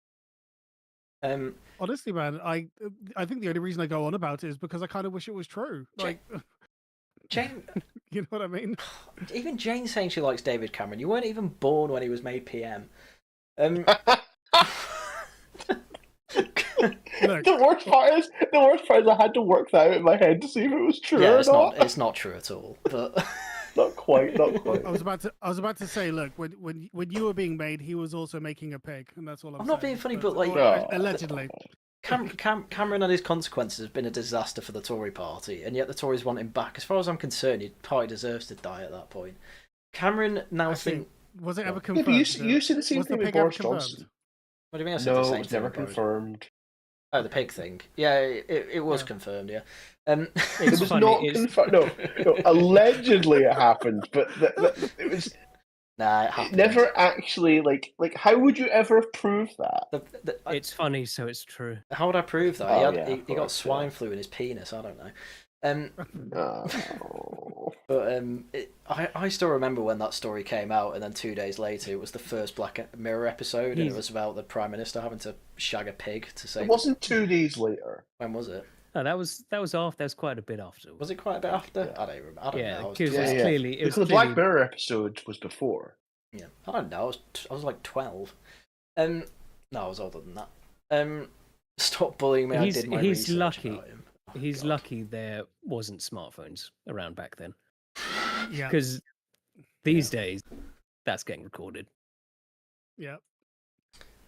Well, yeah. I mean, he was at university in like 1993, wasn't he? Oh, I don't know. I'm trying to read this article now. Cameron now thinks Jenrick should take over when the time comes, says a close ally of the former PM. Cameron's views are pertinent because he has twice been in to help Badenoch prepare for PM queues. That explains a lot. I mean, how long views that was. I mean, yeah, this has been one of my big arguments against Jenrick, aside from, he was all he's really known for before this is quitting his job. But Cameron being on side, bit iffy, to be honest with you. Well, there is like the eternal question I have with these people. Some of these people is, like Cameron is, how ideologically committed are they to wokeness? Or were they just following it because they thought that was the path to power? It kind of doesn't matter at this point. Everyone's tainted. Well, it does. It does if they think, if like these people who just want power, if they think being really based is the path to power, I can work with that. I get what I want. That's fine. But it's the woke ideologues. They're the problem. In the video where I crash out about Connor Tomlinson, what was I going to say? Yeah, he started criticising Jenrick because when they were at that Now in England conference that was a panel of some Civnats with an audience of a bunch of ethnats. What's he called? Robert Toombs was like, oh, you see children in hijabs citing Rudyard Kipling and you think, yeah, they're on their way to being English. Everyone booed him. And then Robert Jenrick in the after party basically said Robert Toombs taught me everything I know. I really like Robert Toombs. He's written the best history book on England that I've ever read, and I frankly think he has a better idea about, well, the English, say, than basically anyone else in that room. And I'm okay with Robert Jenrick saying that, but obviously Mr. Tomlinson was not a fan and was basically saying he's woke. I think people have got to turn on Jenrick pretty quickly. Well, that's kind of my point to you anyway. He's woke. He's still tainted. They're all still tainted. I don't trust Jenrick. Right, that's all right then. I don't even know what you mean by woke anymore. Postmodern Harry's neo-Marxist. woke himself. I don't know. I'm not neo-Marxist by any stretch of the imagination. That's an absurd thing to say. I'm not even postmodern. You just called David Cameron woke. At that point, what do you even mean? He's woke. No, he's not. He's postmodern. He's definitely postmodern. He's postmodern? Yeah, he's a postmodern neo-Marxist. He just understood that to get there takes economic... Have you ever actually heard a word that David Cameron said? I live in the Cameron world, thank you very much. Because I remember very clearly. The man, yes, I'm not being funny here, Tory boy. I think the man who did not repeal the Equality Act is probably woke, postmodern neo-Marxist, because that is pure postmodern neo-Marxist legislation. Plus, he expanded it. What do you want? Oh yeah. In 2010, without a majority in the House of Commons, he's going to repeal the Equality Act. Why are you pretending that he didn't then have a majority after 2015? Because he didn't. Yeah, he did. It was like 6 months, and then there was the referendum. Are you talking about? And then he was gone. Yeah, he quit. Oh, no wonder Cameron likes Jenrick. They both quit. Wait. Sorry, the man who brought in gay marriage. You always mention that. That's the only thing. That's the only thing. That's the only thing Cameron mentions. What do you mean? Of course, I'm going to mention it. It's the only thing he thinks he did good. It's the most prideful moment. Why would I not bring it up? I mean, come on, man. Nobody ever cares about GDP. They did okay with the economy. Well done. How did they point fingers? Go on, I'll let you finish first. Oh, sorry. I was just going to say, if you're going to point fingers, just the Heir to Blair comment for me is Heir to Blair. Yeah, that's the nail absolutely. In the coffin. Not only that, what did he cut? Everything. What did he cut it for? To then siphon it all to the NHS. The only way that austerity actually happened was that there were tax rises.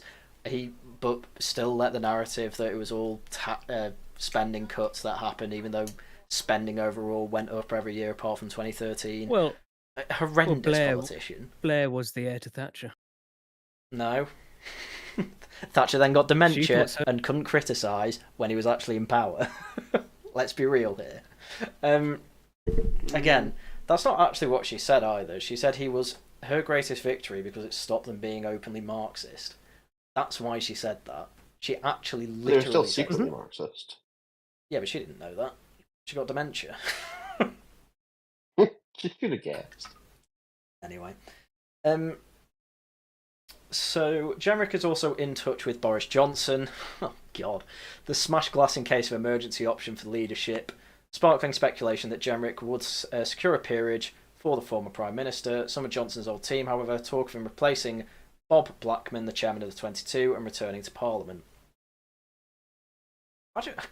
I know he's popular. I don't see why that would be a good idea, though, in the long term. Because he's popular. Yeah, but he's also unpredictable. But these people just care about power. If we get in, good. Doesn't matter what happens afterwards. All right, it's a bad idea for us then. Johnson's friend says that she has not decided whether he wants to return. Privately, he refers to the prospect of a series of overlapping impossibilia and has said there is more chance of a baked bean winning Royal Ascot than him becoming leader again.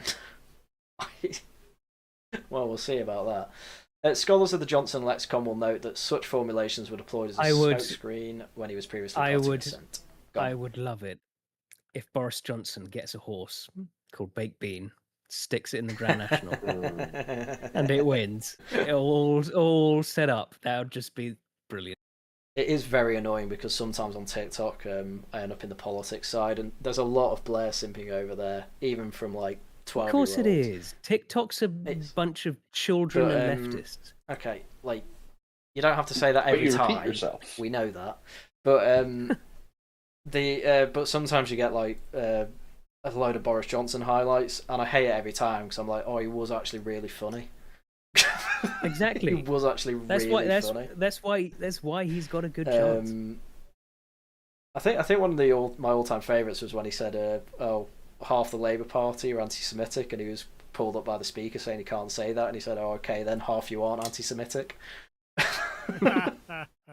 He was quick. And then rugby tackling a small Japanese child. That was very funny. That was very. That was funny. years That was ago. great. Yeah. Yeah, so was the zipline thing. It's still funny.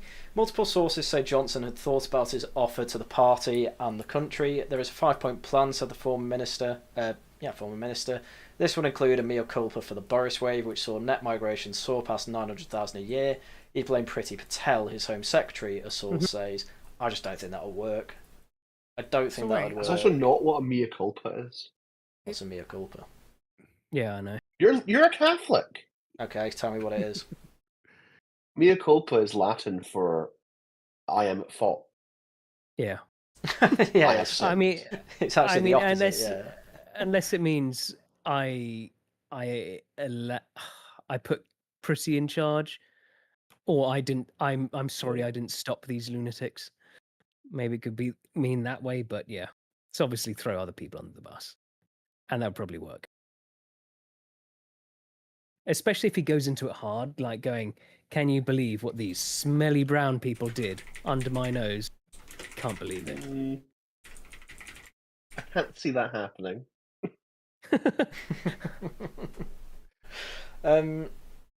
But many younger MPs see immigration as a deal breaker for Johnson and believe that Jenrick, who resigned from Sunak's government over it, is the more credible replacement leader. It's just, I still can't get over that. Who's your best candidate? Yeah, the guy who quit as immigration minister. I get the argument of, oh, he did it in protest and what have you. I can't. It's when Claire said it was brave, and then when I pushed him on it, he said he didn't have another choice. I'm like, that's not brave then, is it? That's just doing Well, no, your only thing. he did have another choice because the actual resignation was about the it was the bill. It was the Rwanda plan. Yeah, he said it didn't. He said it wasn't good enough or something like that. Yeah, We didn't go far enough. yeah. Fine, but if at the end of the day, all he's really going to be known for is just quitting as a minister. And then obviously he's become a bit of a social media hit. To be fair to him, I'm glad that graffiti's being cleaned off walls. I'm glad TFL are doing stuff about a little bit more about fare dodgers and things like that. I get it, but I'm just so cynical about the whole thing. Being a social media presence is probably the best thing you can do as an opposition MP. Oh yeah, definitely. He's got the right tactic, but ultimately the problem the Tories are going to run into is that they've actually got a presence in Parliament that's to the right of them now, who are going to pull them up on stuff like this, which is why I don't think they're going to, no one's going to let them forget about immigration and stuff like that. Go on. I've been trying to find a way of wording this, and I think this is probably it, which is that the way you feel about Robert Jenrick is how I feel about Nigel Farage. Mm-hmm. Okay. Yeah, Harry acts like his love of reform is totally reasonable. It's all based on facts and evidence, when it's just vibes. Both of which are true. It's nothing more than vibes. Both of which are just true. Your blind zealotry is just vibes. Oh, it's not blind zealotry. That we have this argument like every week at this point. We've had multiple guests on who listen to our argument, and every time it's like, Tharium, can you please put an argument with some evidence in, please? Stop giving me vibes. That happens every. Jeg was saying it, all laughing at the Guardian. What are you talking about? Jeg's the same as you. No, he isn't. No, he isn't. He said in the Discord before he doesn't trust Farage. He just wants people to stop being stupid about it. Oh, okay, you got it wrong again. You got evidence wrong again. Your blind loyalty is just vibes, and you should accept that. Absolutely, it's no better than my vibes of not trusting him. It's just total nonsense. I've literally trained my brain for 8 years on this stuff. Like my process for going through YouTube every time is point, evidence, explain. What is my evidence? I want to go through the evidence and make sure it fits the story. And I think there is no evidence because they're not. No evidence of what? Right?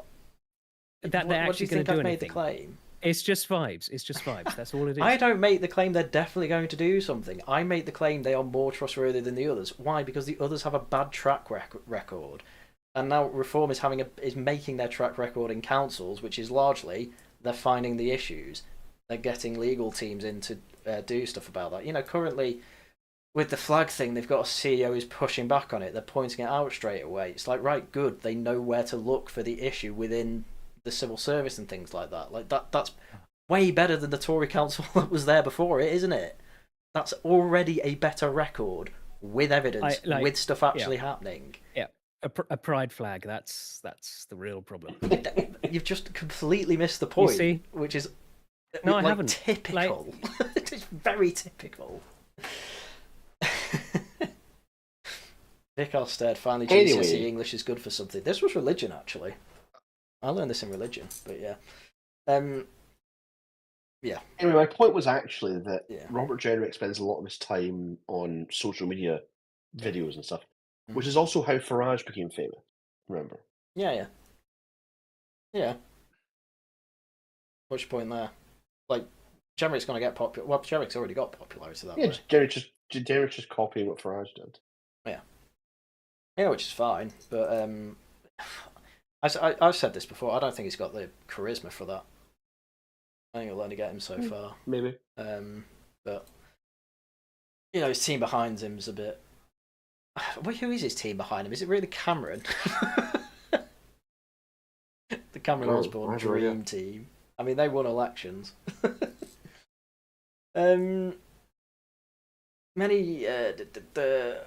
What could he even do? One of those who is helping to bring critics together say, if we can get noticed and start to say the right thing, we can make some progress in the polls.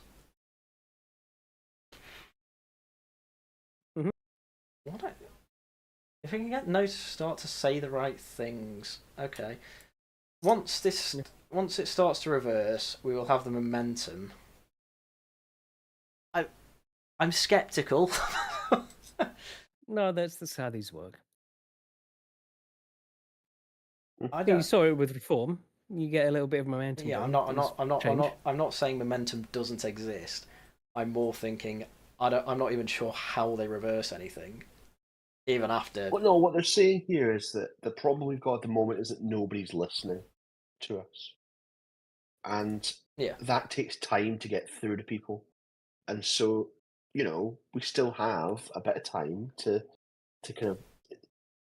Most of what people talk about all the time is polls. Or what are the polls looking like? And that just becomes self-fulfilling prophecy. So we need to kind of reverse that momentum there. Yeah, but how are you going to do that if everyone's talking about polls? I mean, I don't like the Polish. You have to just keep throwing things against the wall and see what sticks. We're not throwing polls against the wall, Tory. I've told you. Yeah, Sarah does that to his wife. I never dream of it. I cannot confirm nor deny. Farage knows that if he doesn't have a poll lead by year 3, he won't be able to get defectors. I'd be looking a lot sooner than that, personally. Farage may be untouchable, but we need to attack the sketchy people around him. I mean, what's sketchy about Richard Tice? There will be something, don't get me wrong. Oh, come on. He looks like a used car salesman. Hey, people. You talk about wets. You talk about wets in the Tory party. You got this faggot. Come on. Nigel Farage. Oh my goodness. Richard Tice. I've been so well behaved, Tharium. Come on, you've got to. Hey, Matt. Richard Tice talks about quantitative easing. He's apart from Rupert Lowe, they're the only two people who talk about that. Net zero. That's massive on his list of agendas. That's one of the big reasons when we're poor.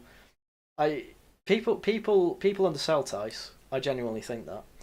So I'm tweeting about Wimbledon. What was that all that about? It's probably woke. I don't know. This kind of actually gives me vibes of. Do you remember in the US election, they tried doing the whole weird thing for a while, Oh yeah. You know, Mhm. this kind of gives me the same vibe as that. It's like, oh, it's just so weird. It's just like all the weirdos around. Was it in this case around Farage? Like, oh, you got to get the weirdos. So weird. I was thinking Yeah. that it's a Yeah. very strange Wasn't comment that to make. Cummings? Sorry, I thought it was Cummings that wanted weirdos. but no, we don't mind weirdos. No, No, you're talking If about they the Democrats in America. What is trying Yeah. to paint the Oh, Republicans right, JD weird. JD right. Vance and stuff. Yeah, they were trying to. Yeah, they were trying. They basically didn't have any sort of attack vector, so they just tried to settle for, well, they're just a bit weird. Yeah, but that didn't work because Kamala Harris was much, much weirder. Yeah. With Well, the cackle. Yeah, It's the funny thing because I keep calling a lot of people on Twitter weird, and they keep saying that didn't work for Kamala Harris. Why would you think it would work with you? And I'd say because you're eternally on Twitter and single. Like that's the difference. What's it called? JD Vance had a wife and kids, and was in the army. It shuts more people up than you think. It is surprisingly effective. Most of Badenoch's critics believe that they will have some sort of understanding with reform, which will be difficult. Witnesses say that when Andrea Jenkins, the Reform Mayor of Lincolnshire, entered the NFU tent at Lincolnshire, that's National Farmers Union, last week, she greeted Robbie Moore, Shadow Farming Minister, with the words "Hello, arsehole." Lincolnshire. I like Andrea Jenkins.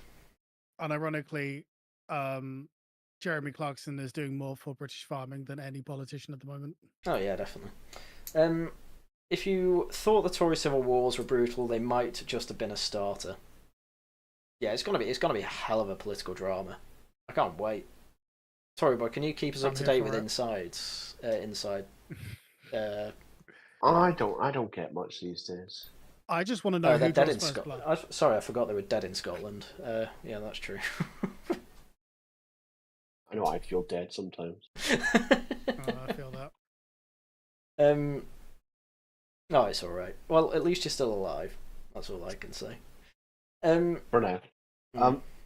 But I did think that this framing was quite interesting, where the Tory civil wars that raged for the last 5 years or so have now become the Tory reform kind of warfare between the two parties. Because they are the same.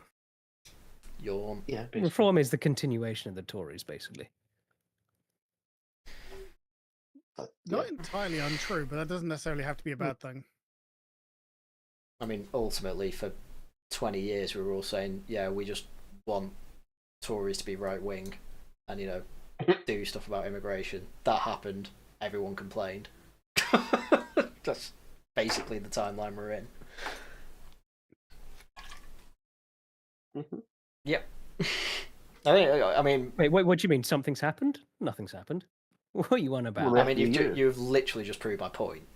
You have literally just proved my point. So, thank you for that. Of what? Of what? What reforms fixed everything, have they? Oh, I missed that, yeah. You know you have dropped 20 IQ points over the past 3 months. I swear to God. What has happened? That's just a ridiculous statement. Reform happened. I think they kept coming out with shit, and I just don't trust them anymore. Personally, I think it's just because you've been hanging out with me for too long, Tharium. I think I have that effect on people. No. I it's not unwarranted to be skeptical, but I think that we as I keep saying, I don't mind skepticism. It's just the skepticism I keep seeing is woeful. Just horrendous. Wait, and my point is, your blind loyalty is the same. It's like vibes. Sorry, you say, oh, my skepticism based on vibes. Yeah. Yeah, your skepticism same as your loyalty. Tory boy probably has the position that I respect when it comes to reform, which is basically I don't trust them because they're untested, and politics is difficult. I didn't say that. What's your position then? I don't trust them because they're all a bunch of used car salesmen. Yeah, please explain what you mean by that. I mean, okay. I actually kind of understand what you mean, but I kind of get it, but I want specifics because what I might be thinking is wrong. Okay. Part of it is just vibes. I admit that. That's fine. But part of it is that you have people who are they try so hard to come across as like the everyman. Like Yeah, I defended him for a long time, but Lee Anderson is a complete act. yeah, Everything he totally. does is performative. Yeah, The man was down coal And mines, I'll have you know. wow, long time ago. yeah. That does stuff to you, man. I just think like Yeah. I let it go. I let it go a lot when it's people in the Conservative Party because it's often you'll have one or two people and they'll be like they represent that wing of the party and you just have to just let them get on with it because they're appealing to a different set of voters than what I'm appealing to. That's fine. But with Reform, that's all of them now. And I just think like and Farage is actually not like that. He himself is almost trapped in the middle, surrounded by these people who just seem to know nothing. And Zia Yusuf actually was the opposite. He was actually quite good because he was from outside of politics. But at the same time, he just kind of you saw what happened to him. He got swept up in it all, and then ended up resigning because he just couldn't deal with it. Because it's really difficult being involved in politics because the people you think are your allies are actually the people you're competing against mostly. Mm. And No, I it's think really, Zai it's really gets that. difficult. I think Zai gets that completely. He's a really evil Mm. little shit. Like what he Oh. did with Gawain Towler. Like, I can't believe Nigel let that go. I think he was. I still don't know what actually happened there. From So- Towler's perspective, obviously he's been the spokesman for UKIP in the past and was for the Brexit Party and for Reform for a bit. What's he called? Zai Yusuf came in and was basically redefined the role for him. I don't know the specifics because he didn't go into it. And Gawain was basically like, well, I don't agree that that's how it should be done, so he didn't do it. And then Zai just came in and basically said, take your stuff, you're fired. It's shocking. Shocking that Nigel would allow that to happen. I Like, don't. that's disgusting. You respect, like, Gawain is one of the few people who's been loyal to him over all these years. And you let some new upstart just come in, get rid of him. There's always That's really bad. There's always another really funny perspective. Like, everyone seems to get really offended for Gawain Towler, and Gawain Towler's perspective is just Because Gawain fine is a with it. loyal dog. Gawain is a loyal dog. He will okay, go but back to the it's master really who beats him. it's really cringe to get this offended on someone else's behalf. Like, No, this it's is not. what, It's this not. is It's not. what the woke It's left not on did. Gawain's. It's not on Gawain's half. I don't care about Gawain. It's Oh. what it says about Nigel's character, that you have so little loyalty to someone who has shown you so much. That's a really bad leader. I don't. I don't know. I Of think course there's you more would, to that 'cause you would- story. Yeah, but it's bad. I don't think. I just don't think it is. You will cope for Nigel no matter what. The fact is, This isn't even. This isn't even that's a cope for. shockingly This bad isn't even leader. cope for Nigel. If you don't do what your boss says, of course you're gonna get fired.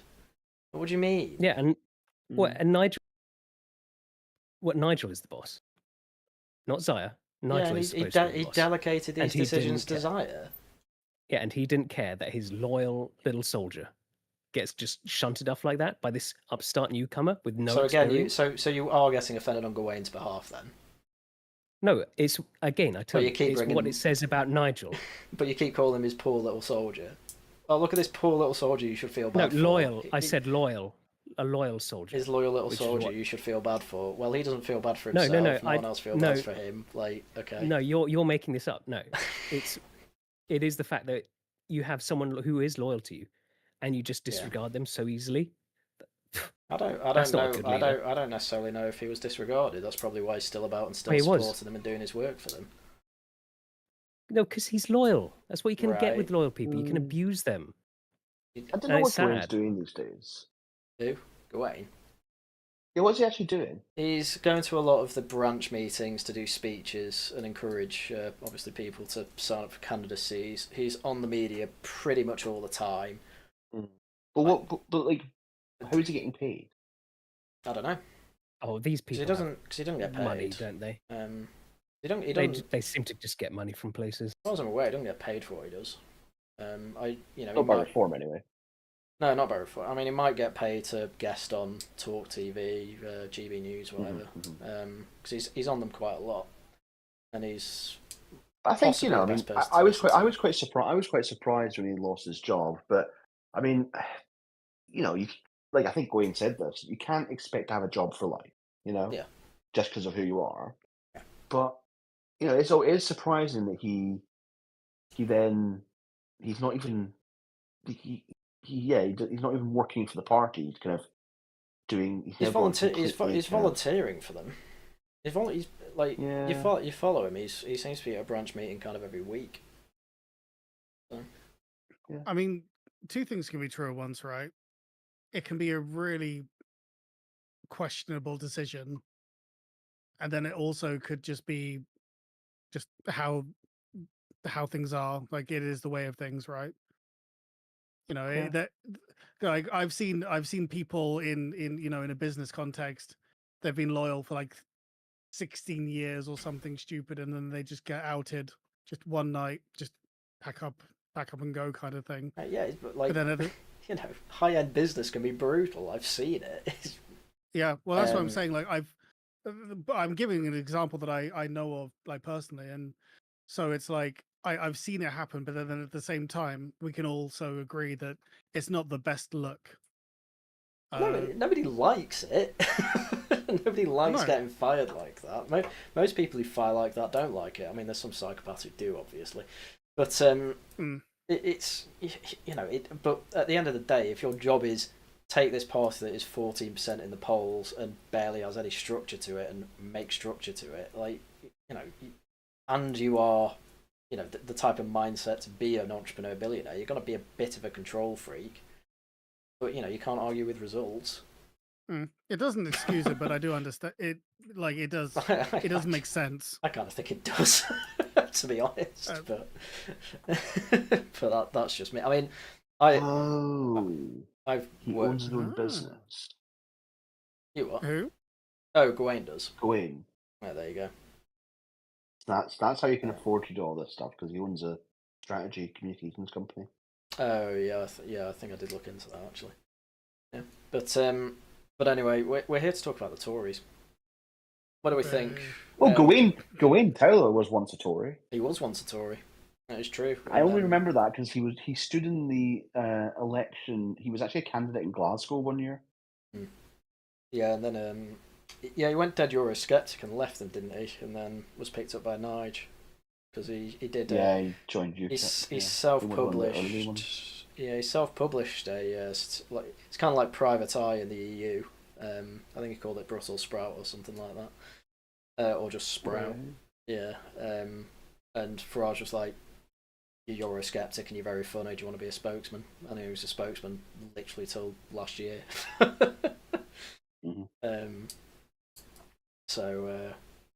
It's anyway. Tories, as I say. I mean, do we think they're going to recover? I mean, I understand the talking point of, never bet against the Tories. I think we're beyond that world, though. What do we define as recovered? 100 seats next election. That's very possible. That's very possible. I mean, plenty. Like, everything's possible. But I don't think it's going to happen. I think it's unlikely. It's possible they come back with Boris Johnson at the helm and get 650 seats, but that's even less likely.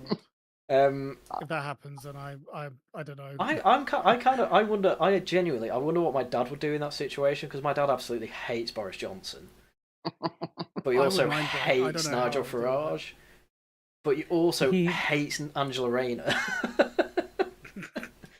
I think that'd be his nightmare scenario. Can I introduce him to being a homosexual? I introduced him to that at Christmas, and he Rupert looked into Lowe doesn't even have a party. Yeah, he's not got a party, and I don't think he's going to make one. I said in my video today, I think his basic plan now is to just chud out and then leave politics in 4 years.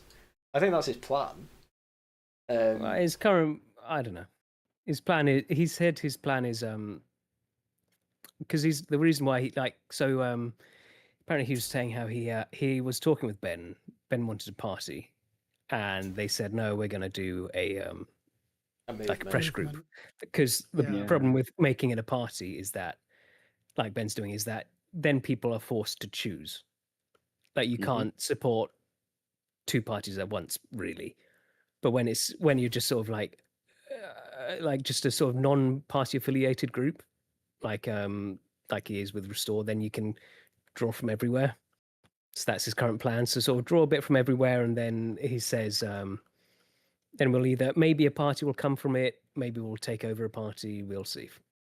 So he's sort of playing it by ear a bit at the moment. Well, one thing I will point out is that absolutely every high-profile politician that's joined his Restore has been a Tory, which I find very funny. Because Really? yeah, he kept going on about how it's great. They're either Tory or Tory, like not political, like David Starkey. So, which I find very funny because he made a big song and dance in a load of his interviews about how like, oh, it's for everyone, whether in Reform, Green, Lib Dem, whatever. I mean, it's like it's all Tory. it's like a Tory project. In a few of the stuff he has, he's pushed tried to push through a few little things in Parliament, and he has managed to get the odd Labour MP supporting and stuff. I don't think any Labour MPs, not even MP, politicians. No, well, this thing, yeah, obviously, but I'm just talking. But in some of the bills he's tried pushing through. Well, has he pushed through bills? I thought he was just pushing through questions. No, he was doing early day motions. Right. Yeah. I mean, I just find it very funny that he's set it up as a big cross-party thing, and the only people who've managed to join in this week so far are all Tories. I mean, it's been 24 hours. Yeah, I know, but I don't. I know a few Reform members have said that they're obviously joining it, which is fine. I can't see any. I don't know why anyone major outside of the Tories would join it. I mean, it's obviously. I mean, it's pretty. Well, the public is right wing. Like some of their stuff, bring back death penalty, net negative emigration. The politics is absolutely fine. I don't have an issue with that. It's not going to appeal to like TikTok leftists. Exactly. I can't help but think, oh, the popcons exist and nobody knows who they are. I can imagine some like recently we've had obviously Starmer came in, huge majority, and then all like you've got the sort of the based Labour voters who originally voted for Starmer and have now abandoned him. There's a chance that like that lot could get on board. I don't know about MPs, but I was going to say I don't think it'd be MPs. I don't think it would be councillors. The main ones I can think of are, I think, one or two Tory MPs. I can't remember their name. I know Susan Hall's joined, who's head of the London Assembly for the Tories. She's joined it. It basically just looks like a Tory revival project at the moment. Which, if that's what it wants to be, fine. Well, he made it, but from what I could tell from all the stuff I was going through today, he made it effectively just to say, I want another avenue to push all my politics down again. And it's like, that's fine. I get why you're doing that. Mm-hmm. Parliament's not really working. But I think that, but fundamentally, that is what it is. It's about saying, I cannot be a member of any political party, and therefore I need to make alliances with people who are in existing political parties to get anything done. Yes. So he's trying at least. But the reason why he's done it the way he's done it, the structure of his whole membership scheme is that they're going to vote on ideas and policies, and so it's almost it's kind of an attempt at direct democracy, but it's almost like it's going to they're basically going to form a manifesto around this kind of core group of 5,000 or 10,000 people who end up joining it, and then. Candidates can then sign up to this manifesto. The problem is they're not going to have enough people for any candidate to want to sign up to it. Yeah, it's not only that, but where's he advertising it to? Dan Wootton, Lotus Eaters, basically a load of dork-right shutting out platforms. It's gonna be a mess. I said it in the video. I think it's gonna end up being basically a right-wing Socialist Democrats for America. Not quite as bad as But here's what I would say. I actually think it's a good thing. Yeah. Although I wouldn't spend money on it myself. Yeah. Because I'm cheap. But like, there's so many things like that on the left. The left have this kind of whole array of I'm not being funny. nominally non-partisan organisations, Yeah. which are all incredibly political and actually are doing political work, but under this kind of non-partisan. We're not really in politics kind of mantra. Now, obviously, Rupert Lowe ruins that by being an elected MP himself at the head of it, which is kind of annoying. Yeah. But at least it's an attempt at kind of doing that, but on the right. Well, there's been attempts like that all the time on the right. This is the thing I didn't get. Why didn't he just join GB Pack? Well, Wow. this seems to have kicked off. This seems to have kicked off a lot stronger than GB Pack did. Rupert Lowe joining GB Pack, plus it's free, would have kicked off equally. This is another thing that I said the other day. If a leftist did this, we'd call it a grift. But Rupert Lowe's a millionaire, so I don't think he's grifting. I think he just doesn't want to put his own money into it. I think that's basically all that's happening there. And then you got the Cromwell Club as well, which is like, oh God, why did you choose that name? But $2,500 to join that. It's as Tories. I mean, that's all the parties have that sort of thing. No, I get a don't. dinner. That's fine. It's the name I hate. Well, that's just his dog. Why did he name it Cromwell? Jeremy Corbyn, why did you name your dogs Marx and Engels?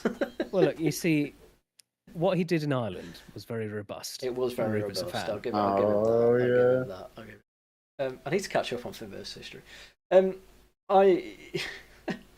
I mean, as Tory says, I can't. We have had things that Rupert has made this week a few times in the recent past. Obviously, PopCon is the last one I can think of. But you have think tanks that have lasted quite a while, and it feels like 10 are made a year, but everyone forgets them. I know they're. I mean, that you could say that with UK. Yeah, the left. But you can say that with But you can say it with so many things, like how many businesses and stuff. Things keep failing until one will eventually pick up and do well. I'm not saying don't try. What I am saying is that Rupert Lowe's best chance of actually making the change he wanted in Parliament was not to shut out in reform and stay there. But he couldn't do that. That's my point. Well, he was trying, but he wasn't getting anywhere. Nigel didn't want it. Yeah, I know. These things can so what do you do? These things can take decades. As I always say, Jeremy Corbyn was a Blairite for 30 years. Or supported Blair for 30 years. Yeah, but did Jeremy Corbyn get what he wanted? Nope. Yeah, he became leader. Within his power, he got what he wanted. He literally got what he wanted within his power. He got a mental manifesto. That's a complete. Did he win an election? Nope. Would Jeremy Corbyn came very close to being prime minister. He was nearly PM twice. He got within his power. He got to where he the top of where he could have possibly got to within his power. Then it's up to the electorate, who hated him because he had massive baggage. I mean, also, like Labour, they've always liked to have a few like Jeremy Corbyns around to get like the wackos to vote for them as well. Mm-hmm. Sure. So he had a the Labour leadership were fine with him all that time because he bought on the wackos. But then when he's front and centre, or if he's in the cabinet, it ruins everything. Hence, they didn't win twice. They nearly won twice, to be fair to them. But Jeremy well, they nearly Corbyn, won once. I thought it was twice. Jeremy.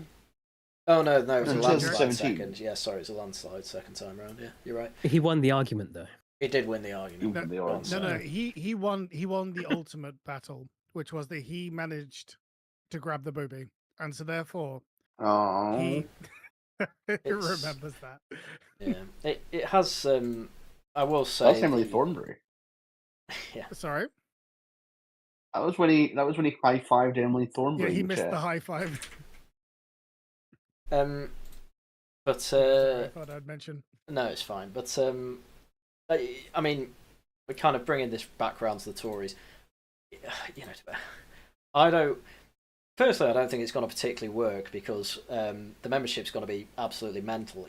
I mentioned it before, but that Now in England thing, that's basically going to be how that whole thing works. Because Lowe is not an ethnonut, like by any stretch of the imagination. you know. Well, neither are the people you accuse of being ethno-nats. Yes, they are. No, Yes, they're not. they are. No, they're not. The guy who heckled Robert Toombs was in Homeland. What do you mean? Yes, he was. Well, you call Sargon an ethno-nat. He obviously isn't. I think he's moved over that side. He certainly talks to a lot of them. He certainly seems a big supporter of Steve Laws these days. Seems happy that we're in Steve Law's world. He has moved that way, but he's definitely not an ethno-nat. Sargon, who hires a Lebanese guy, a half-black guy, a Greek guy. Do any of these people claim to work for him? Do any of those people claim to be British? Well, Stelios doesn't. I don't think Stephen is half Stephen English. Is half, yeah. Yeah, no. I mean, if you see, they don't claim to be. Sargon doesn't have a problem with that. Tharium, if you want my take on all this, no one's really an ethno-nut. Everyone says it's trying to be edgy. So stop calling these people who aren't ethno-nats ethno-nats. But they're all trying to be edgy in that way, aren't they? That's what makes them ethno-nats. All it is edginess, and that's what they did at Now in England. It's what they were asking questions about. It's what they were pushing for. That's why they all got annoyed at Robert Jemerick saying, I actually quite like Robert Toombs. He said something cringe and they didn't like it. Because it was cringe. I've said for months, low IQ, emotionally driven morons. That's what they are. It's what ethno-nuts are. But the thing is, within again, for most of these guys, I do, in a strange way, I do actually empathize with, or at least sympathize with a lot of people who would class themselves as ethno-nats. Like, some people are absolutely they're absolutely crazy. But some people are generally just, they've been pushed that way because they've been given no off-ramp as to, my country has basically been flushed down the toilet for like the last couple of decades. And so yes. the only way that they seem to be able to do it is or the only way that they see as an out is essentially something that looks to us like ethno-nationalism. So it's a very low resolution way of looking at the problems. That is my big issue with it. I've been ratioed for the past hour on Twitter because I said Britain was a multicultural state from its beginnings because Scotland is different to England, and people have gone nuts at me because it's like, oh, because you're being. It's like, no, I'm not. No, you're being a bit dishonest there. That's not what multiculturalism means these days, is it? Multicultural doesn't mean having a state with multiple cultures in. You have to address this, otherwise you look like morons. No, because you're trying to say like, someone from Somalia. Oh, that's just like being from Scotland, isn't it? No, well, I don't think Harrian's trying to say that, but this is the argument you're trying to make. That's not the argument I'm trying to make at all. And this is what has happened. Like, everyone goes nuts because people are low IQ, emotionally driven morons. It's instantly what you're doing is just like, you're not. What I'm doing is saying you're just being autistic about this. You're being autistic about this. People don't details care. People don't care matter. about details. It doesn't. Details do.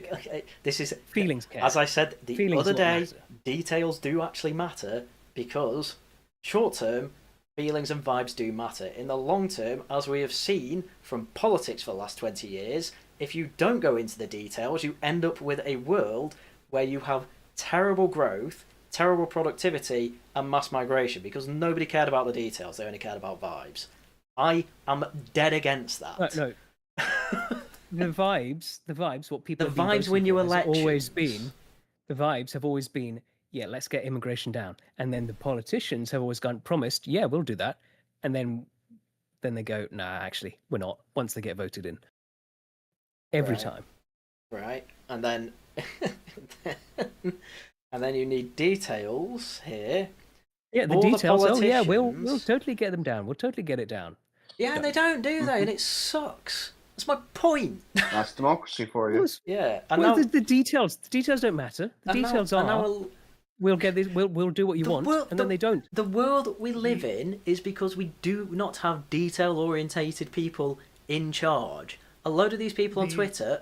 Sorry, Sarah. A load of these people on Twitter are going to be elite someday. I don't know which ones. I don't really care. But I'm telling all of them, details matter. You have to address the fact that this is a multicultural state, and you have to basically make the argument, I only like the Irish, Scottish, English. You just say that. I don't want anyone else here. I don't want them making little Chinatowns if you don't want them to. But people can't say that because ultimately people are still liberal-minded and can't discriminate like this because they're brain-rotted and have low IQs. And I am at war with these people. What I will actually say on the regards of detail being important is that a lot of I don't want to say the English Constitution per se because it's a bit high-minded, but Yeah. if you imagine it's almost like a natural law that exists within, or like Lewis's natural law description, not in the legal sense, but in the sort of cultural sense. Mhm. One of the things that the left has always used to attack us is the fact that a lot of English, like culture, principle, whatever, a lot of it is very implicit. Mhm. And so Yeah, because it don't do wasn't detail. because it was ill-defined, Mhm. that was how the leftists managed to put a wedge in. Oh, you Yeah. know, what is the difference between male and female really? Oh, you know, and because no one's actually thought about it, because no one's needed to think about it, because we understand it implicitly, they have always dug down and said, okay, well, you know, here's this sort of very overly convoluted argument as to why men and women are ultimately basically the same. And people aren't able to come up with a response to it because we have not really thought about it. And it's a difficult, I don't actually know what the answer is to this because Well, it's Well, I think we're seeing you're it because people are just going, don't care, fuck off. That's basically That- how it's going. that is, but unfortunately we off. haven't had that. So when the dust settles, let's say that there's a reversal, the dust settles. Now we are at risk again of our definite or lack of definitions essentially being This used as is- an attack vector Well, against us. it's where the postmodernism comes into it all. It's just a Yeah, lot exactly. of people's understanding is stories or vibes, if you will. The thing is that these Yeah. vibes came about because in the past, basically, we focused on the details and then just simplified them so that we can then look into details of other areas of life, such as getting rocket ships to Mars or something like that. Because it's Yeah, like the you reason know we you use develop stories- these things over time. Oh, sorry. Yeah. I was No, going to it's say the fine, reason we use stories was because we in the past they didn't have the hyper technical way of describing things, so they used stories as a way of you know translating these very large ideas into ways that were easy to understand, and that is still completely fine now. And actually, I prefer stories as a way of also narrative based ways as a way of describing like large well, you know, where it's relevant. These sort of large ideas. But the problem is, again, I guess I'm also just dubious because that is the vector that we have been attacked with by the left for the last, well, I guess you can say like since like the 60s. You know, manufacturing consent, you know, trying to manufacture narratives. That is something that we have been ill prepared to deal with. It's essentially why there's the meme of the child, the Christian child goes to university and becomes, you know, a blue-haired, you know, fat atheist or whatever. No, not, you know, not to. Yeah, but essentially that is social pressure.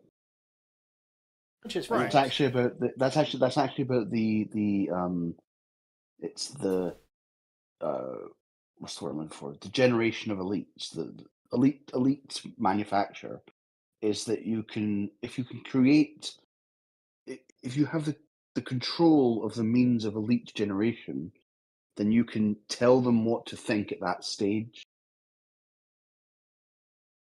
Right?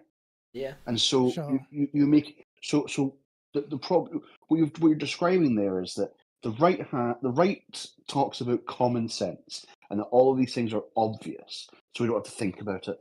Whereas the left go, well, okay, let's create these obscure labyrinthine theories that are over intellectualizing everything, but effectively you're taking, you know, They obscure by the- design. That's yeah, one of the but you're things. taking, Well, they appeal to people because of how intelligent they sound. If someone doesn't, Mhm. if someone doesn't quite understand it, they go, "Oh, that must be really profound," when actually it makes no sense whatsoever. Well, Yeah, I hate. it's like when people I go on about how maypoles are like, oh, what's English culture? Maypoles. I'm just like, yes, yeah, yes, nothing it wrong with is. that. Is fish and chips? You know, fish and chips. Yes, it is English culture. It's actually I'm Jewish. not going to make apologies No, for I'm it. joking. What were you going to say, Tharium? Yeah, sorry, Tharium. Oh yeah, like I hate jargon. Any sort of jargon or fancy language is because it's. Well, it's there I to always feel like obfuscate. yeah, exactly. I Yeah. always feel like because if you if you truly know something, that you have understanding of a topic, you should be able to explain it in just basic, simple language. This was quite. Just I know just Anglo-Saxon words. I know you've not seen it, but this was something I had a bit of a go at Connor at when I crashed out. He kept using Greek words and then would instantly explain what they mean, and I was like, just don't use the words if you're gonna do that. Fuck's sake. I actually like that, but then I'm in the minority here, but I'm also not the target audience for this. I can understand that, but I'm just reminded when I like etymology. Yeah. You know when we go through Laughing at the Guardian and they'll use like smart words that we have to look up. I'm just like, don't bother using exactly. them. That's what. What's the point? Like, if like 90% of people don't know what that means, why are you doing that? You it makes me make feel just smart. to make exactly. Well, like Churchill, that's what I Churchill say, absolutely got this and tried to just use basic Saxon words in all his speeches and stuff. It's what I appreciate about Jordan Peterson. He doesn't try and mince the words either. To bring a recent one, a recent example. Yeah, and like I would think that like Connor would get this more, given like. He's definitely. I know he's from upstart. I know that, but you'd think like you'd think he'd be able to sort of see like the Churchill did. That's what I like about him. About Churchill or Connor. O'Connor, that he actually embraces being pretentious, just like me. It drives me up the wall, to be honest. But it's a personal taste thing. That I was going to. It's also just like what I was going to say. What's his audience? Because pretentious his arseholes, audience, I imagine. Well, if that's the case, then pretentious words are fine. But if he's trying to appeal to the everyman, then to be fair, the everyman is a lot smarter than we probably take them credit for. No, the ones I come across are not having that. They get it. They get it. Their instincts. They have good instincts. Yeah, yes, but that's different than being yeah. smart. Yeah. I guess that's fine. I was going to say on the whole details versus vibes thing. The biggest battles that have been won by the right are the ones where we actually went into details properly.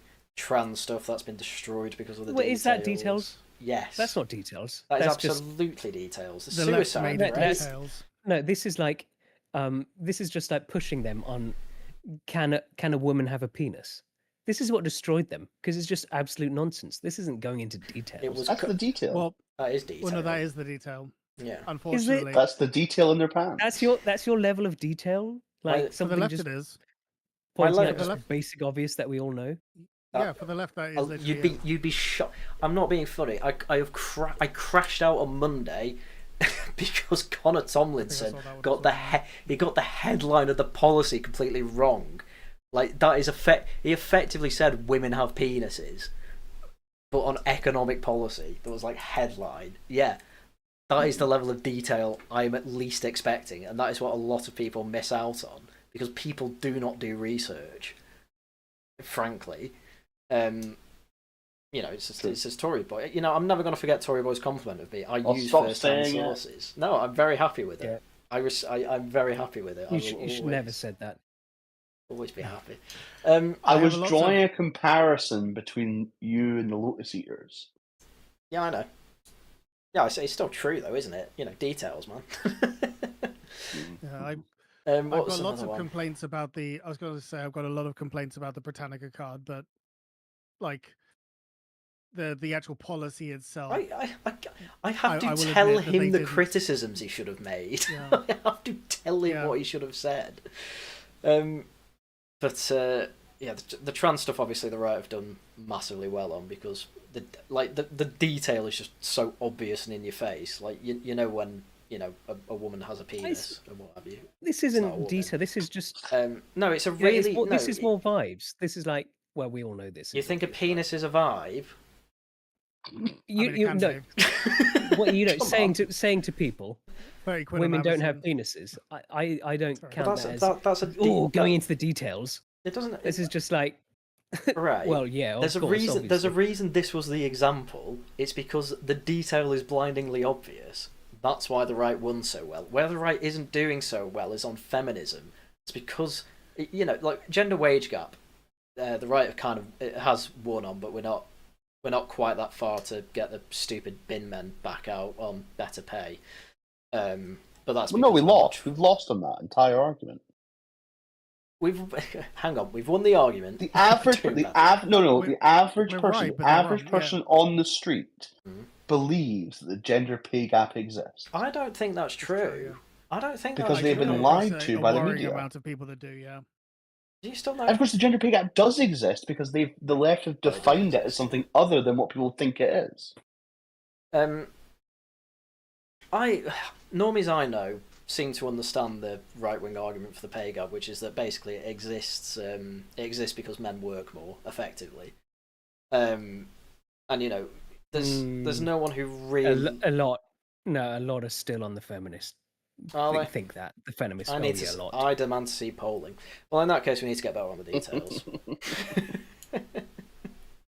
I do like how someone is quoting me. You think a penis is a vi? I mean, and there's been plenty of people I have Yeah. tried to explain that to, like with the pay gap stuff. Yeah.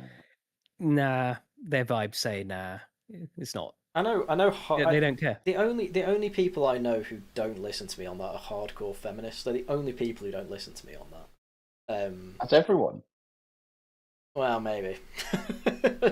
I'm thinking university days back 10 years ago at this point, so who knows? But still, well, in that case, I'd say get better on the details then. But My university days were 15 years ago. Rip. But I mean, listen, we're winning on the trans the side. problem- This is why everything's pivoting to feminism again. It's gonna be awful. Go on, Sarah. I was gonna say the problem is again that people, you are right in the sense that we are right in the details. Like the second that you Well, actually are on able some to things. unpack anything, well, okay, for the most part, but the second that we are able to unpack things, generally speaking, the right are correct. But we do also have the problem of number one, primacy versus recency. A lot of people tend to prefer the first thing that they heard or the first thing that they agreed with at the very least. And the other problem is that we have a short attention spans. Like, for example, like you even said yourself how you wouldn't recommend, and I don't blame you for this, you wouldn't recommend people reading Human Action, for example. And the thing is, yeah, read a because you summary. or even but who's going to read a summary That- these days? Well, no one I know. Well, no, fair. Well, I know. Like, this is the problem with TikTok as well. To be fair, on my point there, the reason I say don't read the whole thing is because he waffles on a load of nonsense that's irrelevant. Read a does summary waffle because a it lot. gets the main detail across without the waffle, the jargon. Well, no, if but you that's what I'm will. saying. Yeah. But that's exactly what I'm saying. Like it is a slog. I had to do it in audio because I could not focus. I mean, to be fair, I've got my own issues with focusing, but like I could not focus on that book because it took it's just so Yeah, it's dry. there's just so much of it. Yeah.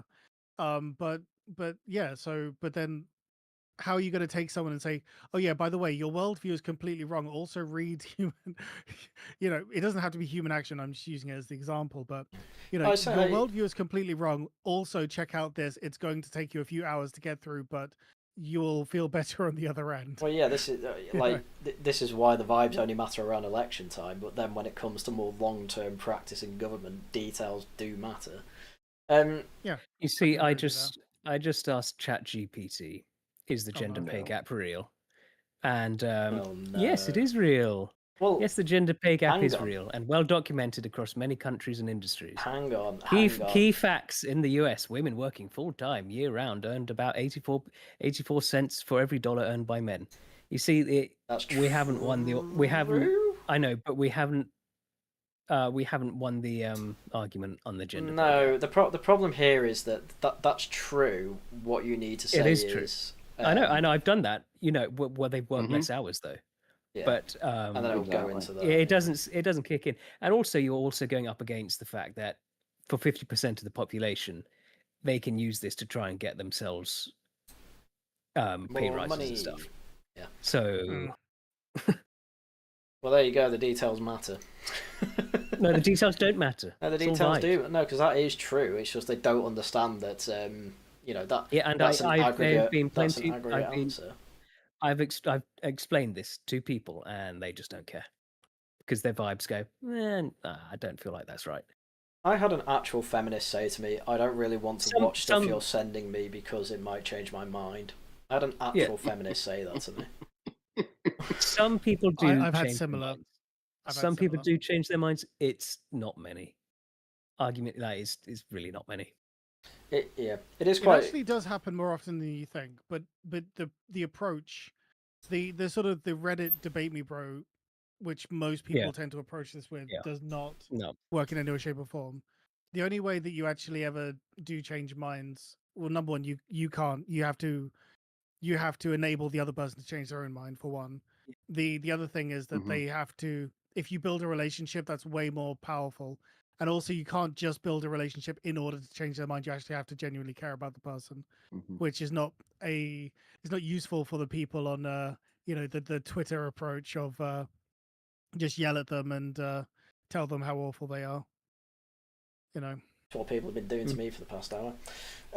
Well, did it change your mind? No, it reinforced it. No, just while we're on the subject, I'm going to plug one of Harry and's friends' proper horror show, because I actually know she has an entire video that's like an hour long about the film 12 Angry Men, and the video is actually about, well, how do you change somebody's mind? And I've always remembered that the main lesson in that kind of movie, or according to the interpretation in that video, is that you cannot change somebody's mind. You can only take them to the position where they can see the facts themselves, and then they have to choose to change their own mind. Oh yeah. Yep. Yeah. 100%. That's 100%. Yeah, that's straight out of Righteous Mind. Yeah. Yeah, that's probably where it comes from. You can take a horse to water, but you can't make them drink, and it's the thing that people don't seem to understand. Good film, that. I've never actually seen it. But I've seen clips. A copy of Righteous Mind here, don't I? It's a good book. I think my favorite part is the graph that has the autism zone in it. I think that's my favorite graph of all time. Anyway, Is that Jonathan Haidt? It is Jonathan Haidt. Anyway, he's very good. Anyway, Tories are doomed, never coming back. Hope they die. 0 seats. There we go, winning. Nah. Give it another 12 months. Give it another 12 months for 0 seats. I agree. Right. Right. I think we've talked way outside of what we meant to there as well, but well, that's why people keep coming back, I suppose. I also have people in chat saying they want Jane on a stream, so I'll see if she wants to come on Laughing at the Guardian with Claire then. I'll set up a date. Are there any women here today? Are there any women here today? No. Such a great movie. But we'll look into that. You got it. Yeah. Right, anyway, I'd like to thank chat for being very involved as always. Did I miss any super chats? I don't think I did. I did not. Cool. Well, thank you to anyone who intended to send a super chat. Thank you to all the chats, and thank you to the panel for being good sports. Thank you, Tory Rebuttal and Tharium and Cero. You're welcome. Thank you. There we go.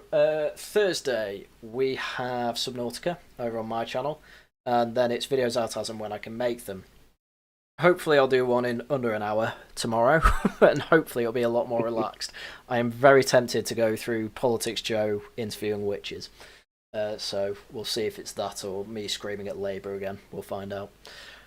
I do wonder how convertible some of these witches are. I mean, by all means, go to the Witches' Coven and find out.